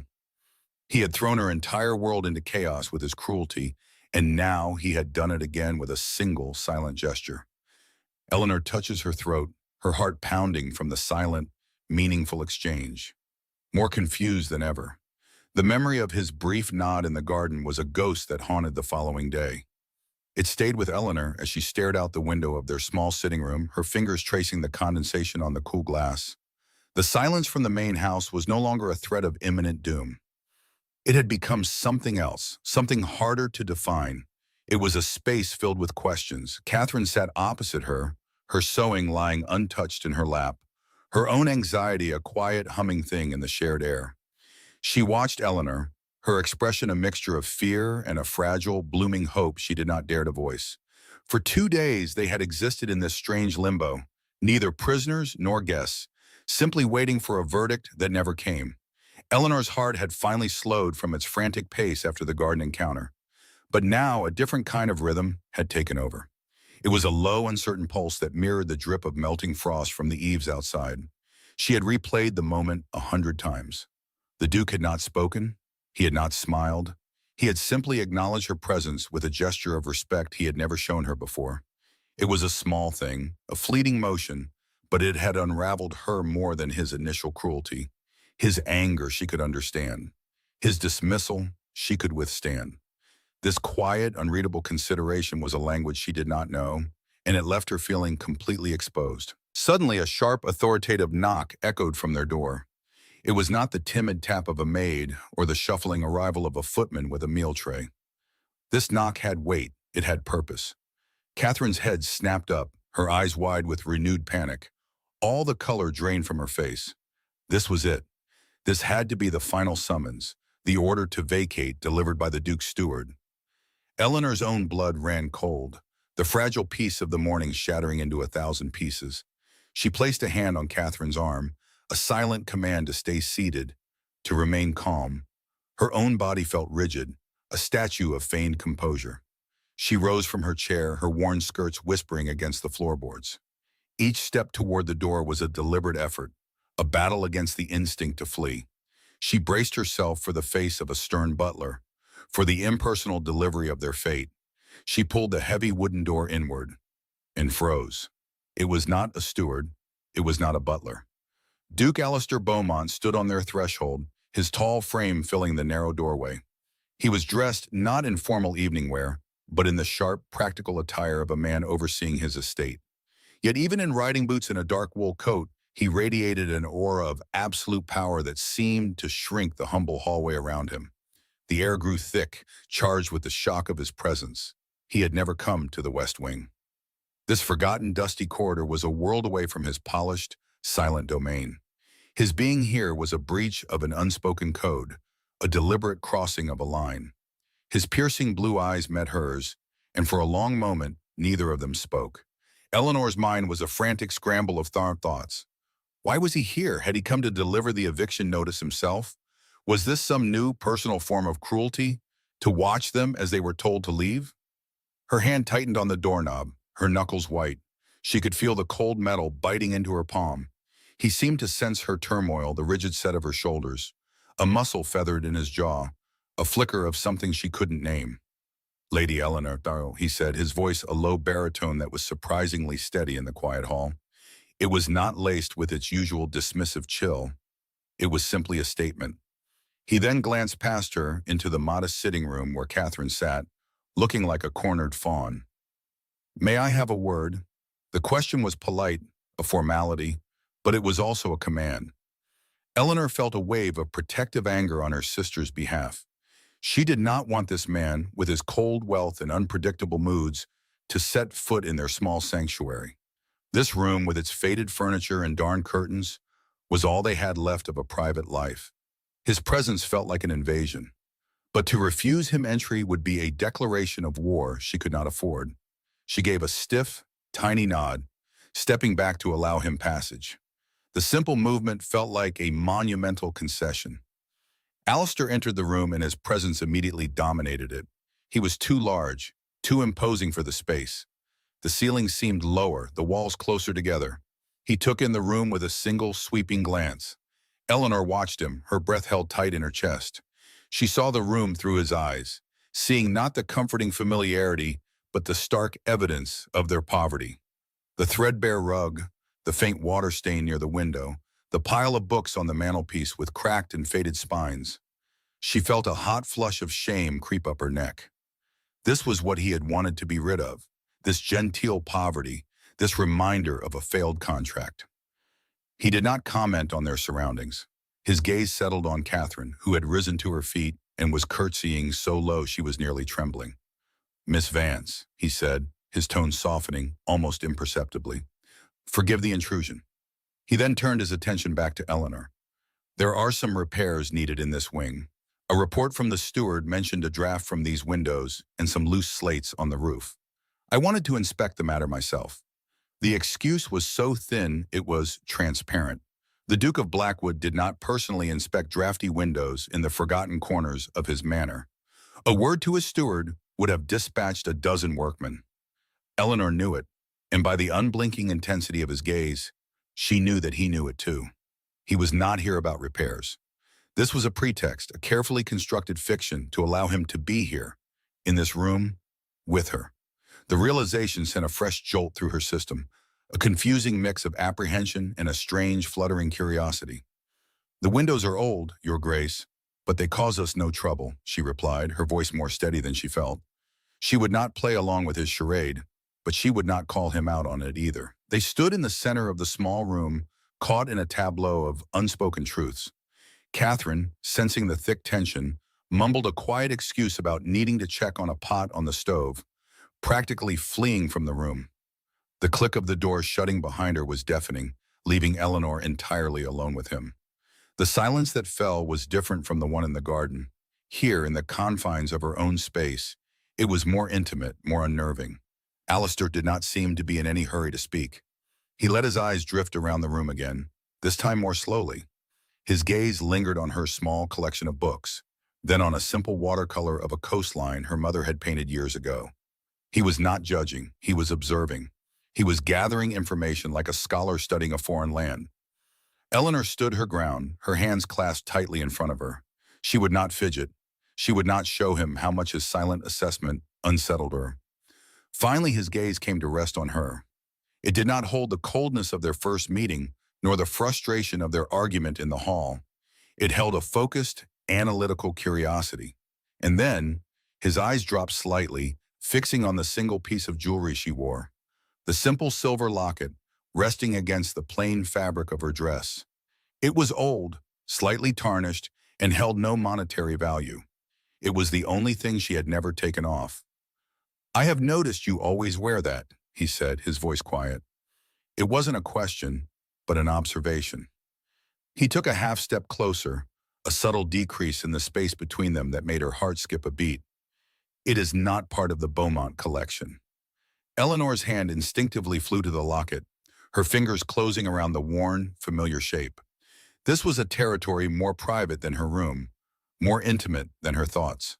The locket held the last, most precious remnants of her world before everything fell apart. It held her parents. "No," she said, her voice barely a whisper. "It is not." He did not press, but his gaze remained on the locket, his blue eyes intense. The silence stretched, and Eleanor understood. He was asking without speaking. He wanted to know. He wanted to understand the one thing about her that he could not quantify, the source of the strength he had failed to break. A war raged within her. Part of her wanted to shield it from him and to guard this last piece of her soul from the man who dealt only in transactions.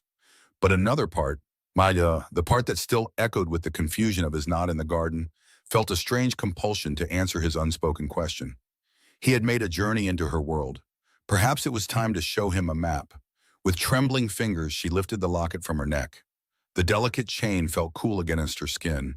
She held it in her palm for a moment, the weight of it both a comfort and a burden. She could feel his eyes on her hands, watching her every movement. Her thumb found the tiny hidden clasp. She hesitated for one final heart-stopping second. Then, with a faint click, she opened it. She held it out to him. Inside, nestled on either side of the silver hinge, were two miniature portraits, their colors softened with age. On the left was a man with kind eyes and the same gentle set to his mouth that Catherine had. On the right was a woman whose face was a faint echo of Eleanor's own, her expression serene, her gray eyes filled with a quiet intelligence. They were not masterpieces of the art, but they were painted with love. You could see it in every careful brushstroke. "My parents," Eleanor said, her voice soft but clear. The air in the room felt still, sacred. "Lord and Lady Vance." Alistair leaned forward slightly to see the tiny paintings. He did not speak. His face was a mask of concentration. He looked from the portrait of her father to the portrait of her mother, and then his gaze lifted, meeting hers. For the first time, she saw no calculation in his eyes, no agenda. She saw only a quiet, profound searching. "My father gave this to my mother on their wedding day," Eleanor continued, her voice gaining a bit of strength as she spoke of them. "He used to say that a title is borrowed and a fortune can be lost, but a family's name is the only thing you truly build yourself. It is the story you leave behind." She looked down at the image of her mother. "She was the one who named me Eleanor. It means light. She told me that even when things seem dark, a good name, an honorable heart, could be a light for others." She snapped the locket shut, the click echoing the finality of her words. She had laid her soul bare. She had shown him the source of her defiance. It was not pride, not in the way he understood it. It was memory. It was love. It was a legacy of character, not of coin. She had given him the answer to the question he had never truly known how to ask: why she could not be bought. She expected him to retreat, to offer a clipped, formal word of thanks and take his leave. She expected him to revert to the cold, distant Duke she knew. But he did not move. He remained where he was, his gaze fixed on her face. The air between them shimmered with a new, fragile understanding. He looked from the locket, which she now held tightly in her fist, back to her eyes. He saw the resemblance to the woman in the portrait, but he also saw something more. He saw the strength she spoke of, not as an abstract concept, but as a living, breathing thing. It was in the proud set of her jaw, the unwavering clarity of her gaze, the unshakable dignity that clung to her more closely than any silk gown. It was a strength and a legacy that his entire fortune could never purchase, a treasure he had almost discarded without a second thought. And as he stood there in the faded sitting room of the West Wing, looking at the impoverished noblewoman who had defied him, a flicker of genuine warmth finally entered his cold blue eyes. The warmth that had flickered in the Duke's eyes was a dangerous thing.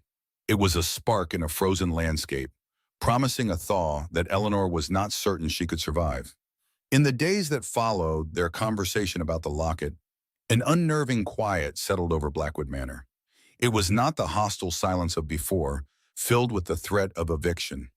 This was a watchful, waiting silence. The air itself seemed to be holding its breath. Eleanor and Catherine spoke in softer tones. Their movements through the West Wing apartments were more measured. They were no longer prisoners awaiting a sentence, but guests in a house where the rules were changing without notice. Eleanor found herself tracing the cool silver of the locket more often, the memory of his gaze on it, then on her, a constant, unsettling presence. She was returning from the small, dusty library in their wing, a book of verse tucked under her arm when she heard it. A raised voice, sharp and brittle as breaking glass, echoed from the main hall. It was Mrs. Croft, the housekeeper, a woman who moved with the grim authority of a battleship and possessed a gaze that could curdle milk. Curiosity, mixed with a primal sense of caution, pulled Eleanor forward. She stopped just out of sight, concealed by the curve of the grand staircase. Below, a scene was unfolding. Mrs. Croft stood with her hands on her hips, her dark bombazine dress making her seem even more imposing. Before her, a young housemaid, barely a woman, was weeping, her face pale and blotched with terror. Several other servants hovered nearby, pretending to polish brass fixtures, their attention completely fixed on the drama. "Do not lie to me, girl," Mrs. Croft's voice cut through the girl's sobs. "One of the sterling silver candlesticks from the blue drawing room is missing. You were the last one to clean in there." The housekeeper's finger pointed accusingly. "It was you." The maid, whose name Eleanor thought was Sarah, shook her head frantically. Tears streamed down her cheeks, dripping onto her simple gray uniform. "No, madam, I swear it. I would never. I only dusted. I never touched them. I promise." Her voice was a pathetic squeak, easily crushed by the housekeeper's certainty. Eleanor's stomach clenched. She had seen this kind of casual cruelty before, the powerful asserting their will over the powerless simply because they could. It made a familiar bitter acid rise in her throat. Then a memory surfaced, sharp and clear. The previous evening, the Duke had been entertaining a few distant relatives, including a young, vapid cousin named Lord Harrington. Eleanor had been passing the open doors of the blue drawing room on her way back to her apartments. She had seen Harrington standing by the mantelpiece, alone for a moment. He had picked up one of the candlesticks, his movements quick and furtive. He had slipped it inside his long coat. At the time, she had thought it odd, perhaps a foolish prank or a drunken whim. But now, seeing Sarah's terrified face, the action took on a much darker meaning. He had stolen it. A bored, wealthy nobleman taking a valuable object for the thrill of it, leaving a poor girl to face the consequences. Eleanor's hand tightened on her book. Her first instinct was to remain hidden, to say nothing. What was this to her? Intervening would mean making an enemy of Mrs. Croft. It would mean making an accusation against a member of the Duke's own family. It was madness. It was inviting a storm she had only just managed to survive. She should turn around, walk back to the quiet safety of her rooms, and forget what she saw. Let the world be as it was. But she could not move. She looked at Sarah, whose shoulders were shaking with silent, hopeless sobs. She saw a reflection of her own vulnerability, of what it meant to be at the mercy of others. Her father's words echoed in her mind from a lifetime ago. A name means nothing if it is not attached to a person of character. To stand by and do nothing was a betrayal of everything he had taught her. Her heart began to pound, a frantic drum against her ribs. She couldn't confront Mrs. Croft here. It would be her word, the word of a fallen noblewoman, against the word of the Duke's own cousin. She would be dismissed as a liar, perhaps a hysterical one. She needed more than a memory.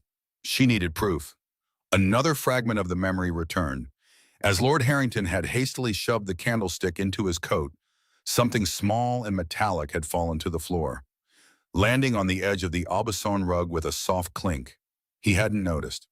After he'd left the room, her own sense of tidiness had compelled her to step inside and retrieve it. It was a cufflink, heavy and ornate, gold with a dark blue enamel face bearing a small, snarling wolf's head. She had recognized the crest of the Harrington family. Thinking it was merely lost, she had slipped it into the small pocket of her dress, intending to find a way to return it discreetly. She had forgotten all about it until this very moment. Her fingers fumbled at her side, diving into the pocket of the simple day dress she wore. They closed around the cold, hard shape of the cufflink. It was still there. It was proof. Not absolute proof that he had taken the candlestick, but it placed him at the exact spot at the exact time. It was enough to cast serious doubt on the accusation against Sarah. Eleanor pulled her hand from her pocket, her palm closing around the small object. The decision was no longer a decision. It was a necessity. She would not let that girl be ruined for a crime she did not commit. But she would not be foolish. There was only one person in this house who could resolve this with authority and discretion: Duke Alistair Beaumont. The thought of facing him again, of willingly seeking him out, sent a fresh wave of anxiety through her. But it was overshadowed by a stronger, colder resolve. She turned away from the unfolding drama in the hall and walked, not back to her own wing, but toward the Duke's private study. Each step was deliberate. This walk was different from the first time she had approached that door, when she had been a lamb summoned for slaughter. This time she was not coming out of fear or obligation. She was coming as a petitioner for justice, armed with a small piece of metal in the unshakable certainty of the truth. She reached the heavy oak door and paused, her knuckles hovering over the wood. She could still turn back. Her own safety, her fragile truce with the Duke, was at risk. She took a deep breath, the air tasting of beeswax and old paper. She thought of Sarah's tear-streaked face. She knocked. The command to enter was clipped, impatient. Eleanor pushed the door open and stepped inside. Alistair was at his desk, a ledger open before him, a pen in his hand. He looked up, and the irritation in his eyes was immediately replaced by a flicker of surprise. He put his pen down slowly. "Lady Vance," he said. His voice was neutral, but his gaze was sharp, analytical. He was taking in her tense posture, the determined set of her jaw. "Is something amiss?" He gestured to the chair opposite his desk, the same chair where she had sat when he had tried to buy her honor. This time she did not sit. She remained standing a few feet from his desk. It felt important to meet him on her feet, as an equal, not as a supplicant. "Your Grace," she began, her voice steadier than she expected. "I apologize for the intrusion. I would not disturb you unless the matter were urgent." He leaned back slightly, his eyes never leaving her face. He waited. The silence was his to command, and he used it as a tool, letting her feel the weight of his time. "There is a situation in the main hall," she said carefully. "Mrs. Croft is accusing a housemaid of stealing a silver candlestick." Alistair's expression did not change, but a muscle in his jaw tightened. He disliked domestic disturbances. He saw them as failures of management, untidy and inefficient. "And," he prompted, his tone suggesting he did not see how this concerned either of them. This was the moment. Eleanor held his gaze. "The girl is innocent," she said, her voice quiet but firm. "I believe I know what happened to the candlestick." For the first time, a genuine curiosity broke through his cold composure. He motioned again to the chair, more insistently this time. "Explain."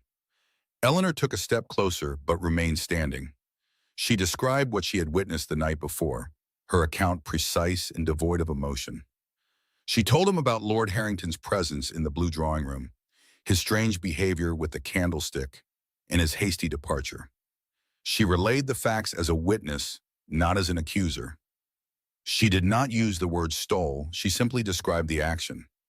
When she finished, Alistair was silent for a long moment, his fingers steepled before him. He was studying her, but it was not the dismissive gaze of their first meetings. He seemed to be looking past her words, trying to understand her motive. "My cousin can be a fool," he said flatly. "But theft? It is a serious accusation to make against a guest in my house, especially a member of my own family." His voice held a warning. "I am not making an accusation, Your Grace," Eleanor replied calmly. "I am only telling you what I saw. And I am telling you because your housekeeper is about to dismiss and likely ruin a young woman for something she did not do." She opened her hand and placed the cufflink on the polished surface of his desk. It lay there between them, the snarling wolf's head glinting in the light from the window. "I found this on the floor after Lord Harrington left the room." Alistair leaned forward, picking up the small object. He turned it over in his fingers. his thumb tracing the familiar crest. He knew it was his cousin's. He looked from the cufflink to Eleanor's face. He saw no triumph in her eyes, no satisfaction at having caught a nobleman in a sordid act. He saw only a grave sincerity. She had not come here for praise. She had not come to leverage this information for her own gain. She had come because her conscience demanded it. In that moment, he saw the same quality he had glimpsed when she had returned his money. It was honor. Not the brittle posturing honor of aristocrats obsessed with their lineage, but a deep, functional integrity that guided her actions. She possessed a quiet authority that had nothing to do with wealth or title. It was the authority of a person who knows what is right and is willing to act on it, regardless of the personal cost. It was a form of wealth he had never known how to acquire. The admiration he felt was a strange, unfamiliar sensation. It was clean and sharp, without the usual complications of desire or strategy. He simply admired her. He placed the cufflink down on the desk with a decisive click. His decision was made. He would handle Harrington. The man would be on the first coach out of the county by morning, and the candlestick would be quietly returned. The public embarrassment would be contained, but first the immediate injustice had to be corrected. He stood up and walked to the door of the study, pulling the bell rope for a servant. When a footman appeared, Alistair's voice was like ice. "Fetch Mrs. Croft. Tell her I will see her in the main hall. Immediately." The footman bowed and vanished. Alistair turned back to Eleanor. The air in the room had shifted. The formal distance between them seemed to have collapsed. He was no longer just the Duke, and she was no longer just the inconvenient fiancé. They were two people who had just shared a moment of profound, unspoken understanding. "You have prevented a grave injustice today, Lady Vance," he said, his voice softer than she had ever heard it. He walked back toward his desk, stopping a few feet from her. He looked at her, truly looked at her, and a small, almost imperceptible smile touched his lips. "Thank you." He paused, as if searching for a word that felt right, a word that could bridge the remaining distance. The formal title felt hollow, inadequate for the respect he felt. The word came out before he had fully considered it, natural and unbidden. "Thank you, Eleanor." The name hung in the air between them. It was a sound both foreign and deeply intimate. Eleanor's breath caught in her throat. Her heart, which had been pounding with anxiety, seemed to stop altogether. No one but her sister had called her by her first name in years. To hear it from him, from this man of ice and power, was a shock that went deeper than any insult or threat ever could. His eyes widened slightly, as if he were as startled as she was by the sound of it on his own tongue. The silence that followed was deafening, filled with everything that had just changed between them. The echo of her name, spoken by him, followed Eleanor back to the cold rooms of the West Wing. Eleanor, not Lady Vance. The word was both an intrusion and an acknowledgement. Her sister, Catherine, found her by the window, a worried frown on her face. She asked if Eleanor was all right. Eleanor could only nod, unable to explain the tremor in her heart. The Duke, Alistair, had looked at her with something that felt like respect. The feeling had unsettled her more than all his threats combined. The days that followed were quiet, but the silence had changed. It was no longer the silence of doom, but of waiting. Alistair did not summon her again. Instead, he began to appear. She saw him in the library, framed by towering shelves of dark leather. He walked toward her and asked her opinion on a new treatise about agriculture. He was not making small talk. He seemed genuinely interested in her thoughts, and he listened with a focused intensity. For the first time, she felt he was seeing more than just a dishonored fiancé. He was seeing a person. Another time, he found her in the gallery, staring at a portrait of his grandfather. Alistair came to stand beside her, the scent of bergamot cutting through the dusty air. In a low voice, he spoke of the man in the painting. He said he had doubled the family fortune, but had lost his eldest son in a foolish skirmish. He spoke of the man's private grief, a detail no history book would record. Eleanor realized he was showing her a crack in the cold marble of his dynasty. These brief encounters built a fragile bridge across the chasm of their first meeting. One afternoon, he approached her as she walked near the gardens. He simply asked, "Will you walk with me, Eleanor?" The question was direct, his use of her name now deliberate. Her heart gave a painful lurch. She looked at the tall, imposing figure who had once terrified her. and for the first time, she was not afraid. She gave a small nod. They took a path that led toward the wilder parts of the estate. The air smelled of damp earth and decaying leaves. Their footsteps crunched in unison on the gravel path. He finally broke the silence, his voice softer than she had ever heard it. "This part of the grounds was my mother's favorite," he said, gesturing to a grove of birch trees. "She said it was honest." He paused, his gaze lost among the trees.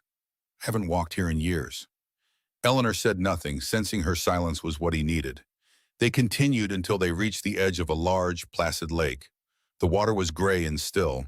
Alistair stopped, his authority seeming to fall away from his shoulders. "My father passed when I was 19, he began, his voice low. "One day he was the Duke of Blackwood, and the next I was. The title, the lands, the debts he hid from everyone. It all became mine." He let out a breath, a small white cloud in the cold air.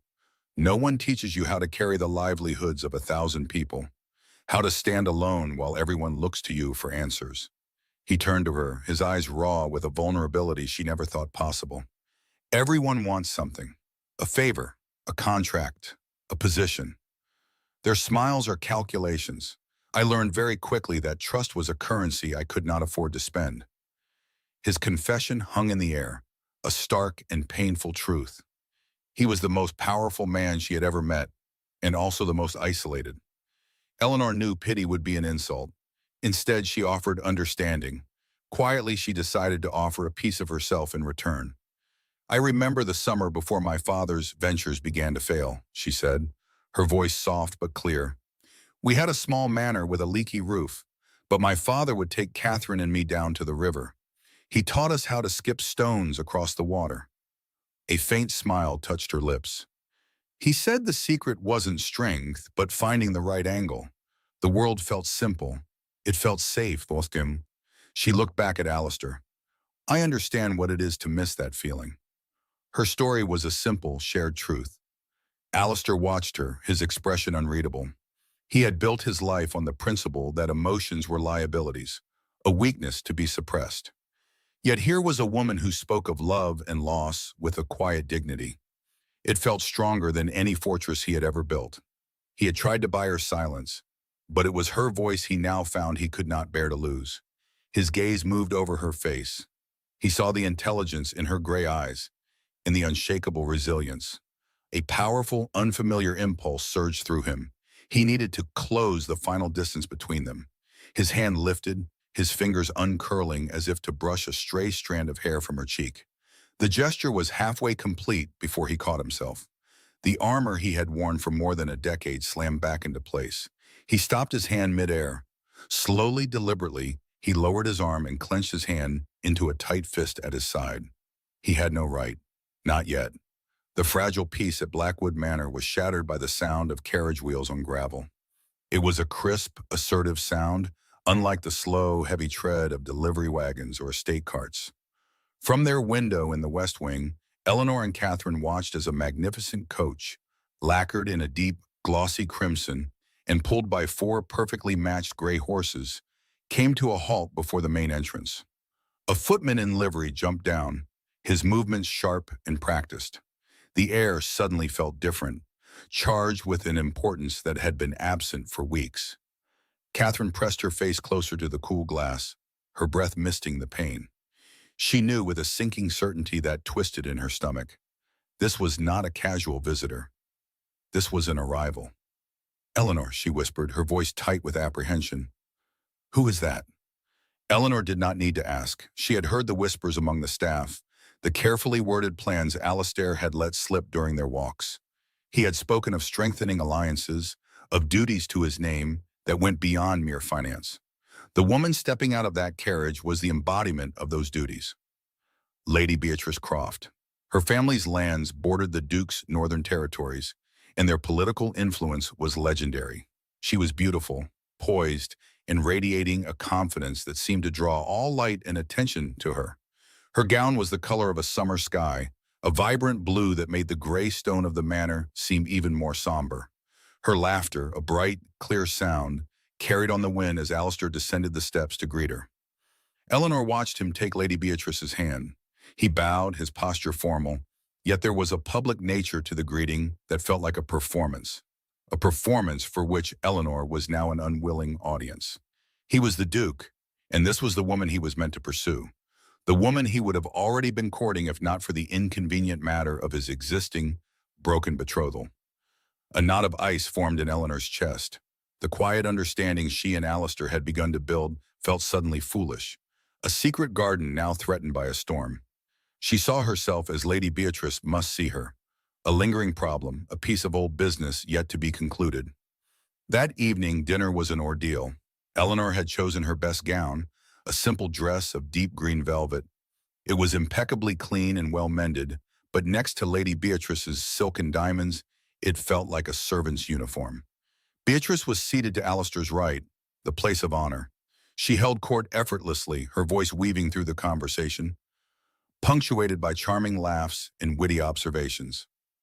The other guests, local gentry and political allies, hung on her every word. Eleanor was seated further down the table, a silent observer swallowed by the opulent gloom of the dining hall.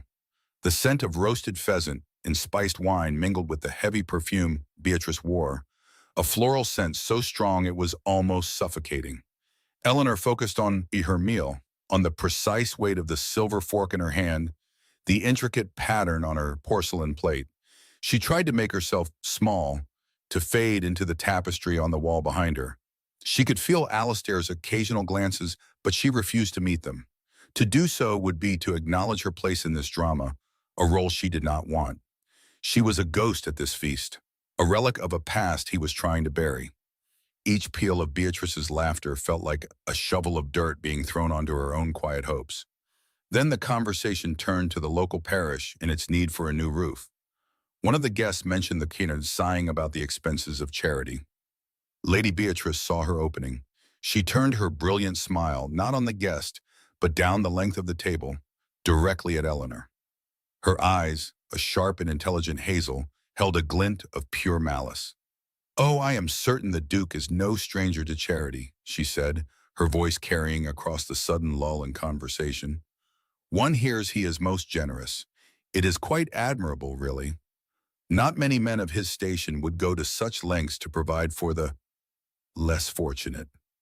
The words hung in the air, glittering and sharp as broken glass. Every head turned. The implication was unmistakable, a direct and public insult aimed at Eleanor's heart. She was the charity case, the less fortunate, the impoverished ward each living on the Duke's generosity. The blood drained from Eleanor's face, leaving her skin feeling cold and tight. She could feel the heat of a dozen pairs of eyes on her.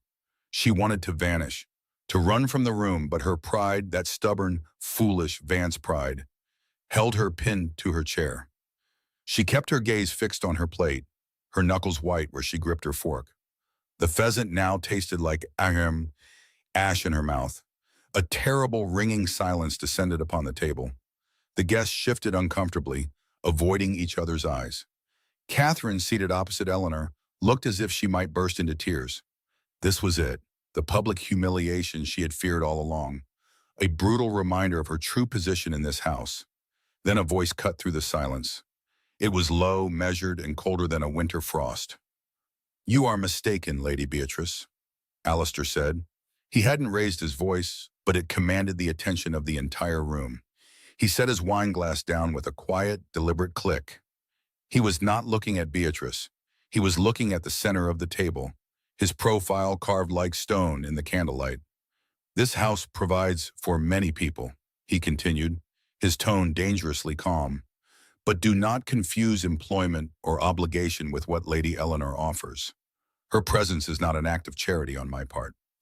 He paused, and for the first time he turned his head slightly, his piercing blue eyes sweeping over the stunned faces of his guests, before finally settling, briefly, on Eleanor. In that fleeting glance she saw something she had never seen before, a fierce, protective fire. He turned his gaze back toward Lady Beatrice, whose perfect smile had frozen on her face. "Lady Eleanor's character," Alistair stated, each word dropping into the silence like a stone into a deep well, "is a treasure this house is fortunate to hold." The silence that followed was absolute. It was a dense, heavy thing, pressing down on them all. The housekeeper, standing stiffly by the sideboard, froze with a platter in her hands. A footman stopped mid-pour. Alistair had not simply defended Eleanor, he had elevated her. He had declared her value in front of the very woman he was supposed to be courting, in front of the society whose opinions he was meant to manage. He had drawn a line in the sand, and he had placed himself firmly on Eleanor's side.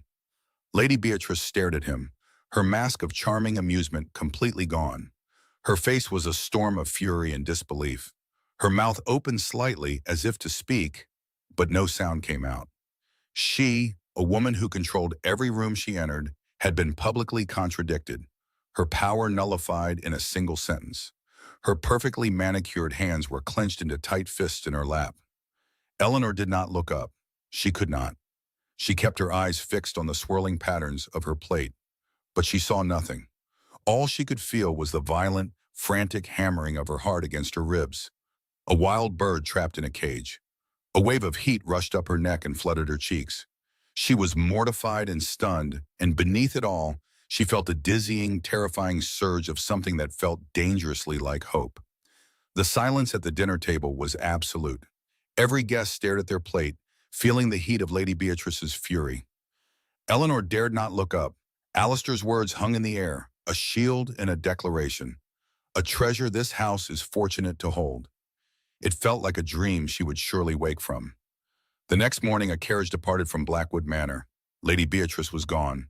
Whispers followed her, and the staff's glances toward Eleanor were now a mixture of awe and nervous curiosity. In their small apartment, Catherine chattered endlessly about a grand wedding. Eleanor listened with a faint smile, but her heart was a knot of confusion. His words had soothed a deep wound, but she could not forget the man who had inflicted it, pushing a bank draft across a desk with cold eyes. Was this defense an act of pity or another display of power? The hope fluttering inside her felt fragile, and she was terrified of it being crushed. The day stretched on in an unnerving quiet. Alistair remained unseen. Eleanor tried to read, but the words blurred. Every tick of the clock was a question.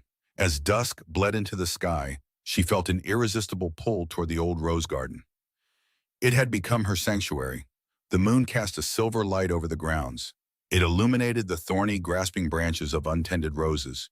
The air was cool and smelled of damp earth and faint perfume. Eleanor walked the gravel path, the crunch of her shoes the only sound. She touched a single white rose, its petals cool against her fingertips. A second set of footsteps on the gravel made her start. Alistair stood at the entrance to the garden, a dark silhouette against the manor's light. He walked toward her and stopped a few feet away. She could see the deep conflict in his blue eyes. The silence between them was heavy with everything left unsaid. He was the one to break it. His voice was low, holding a raw hesitation she had never heard. Eleanor, I came to find you. He looked away for a moment. Last night, what I said was true, but it was not enough. He met her gaze again, and the vulnerability there made her breath catch. I owe you an apology, he said, for my actions when this all began, for the contract. It was a crude and unforgivable insult. I was wrong. He offered no excuses, simply owning his cruelty. Eleanor could only stare, her mind reeling. This was not the Duke. This was Alistair. He continued, his voice gaining a quiet strength. I was raised in a world of ledgers and transactions. Everything and everyone had a value that could be written down. I thought I was being pragmatic. I see now that I was simply blind. He took a small step closer. You shattered that world for me, Eleanor. When you pushed that bank draft back across my desk, your refusal was a statement of worth my money could not touch. He gestured vaguely toward the house. I watched you. I saw you defend an innocent maid. I saw you cherish a simple locket more than any jewel. You showed me a world of value that exists beyond wealth. He paused, and the silence filled with a trembling hope. He slowly held out his hand. It was not a command, but an offering, open and uncertain. The betrothal contract is meaningless, he said softly. As far as I am concerned, it is ash. Our arrangement is over. His eyes searched hers, pleading. I am not offering you a settlement. I am asking you, Eleanor Vance, for a chance to start again. not as a duke and his inconvenient fiancé, but as Alistair and Eleanor. Eleanor looked from his earnest face to his outstretched hand, the tight knot of caution in her chest finally, blessedly unraveled. A single tear of pure joy traced a warm path down her cold cheek. Slowly she raised her own trembling hand and placed it in his. The warmth of his skin was a shock, a solid reality. She smiled, a real smile that reached her tired eyes, and gave a small, certain nod. A long, shuddering breath escaped him, the sound of a heavy burden being set down. A genuine smile transformed his severe features. He raised her hand to his lips, turned it over gently, and pressed a soft, reverent kiss into the center of her palm. It was not a kiss of passion, but of promise. A silent, solemn vow for a future that was utterly priceless. What would you have done? One line in the comments, let's argue it out together. Where did the story catch you? Which scene made you stop and think? A small like is a small move, but it's a big support for this channel. See you in the next story. Subscribe so you don't miss it.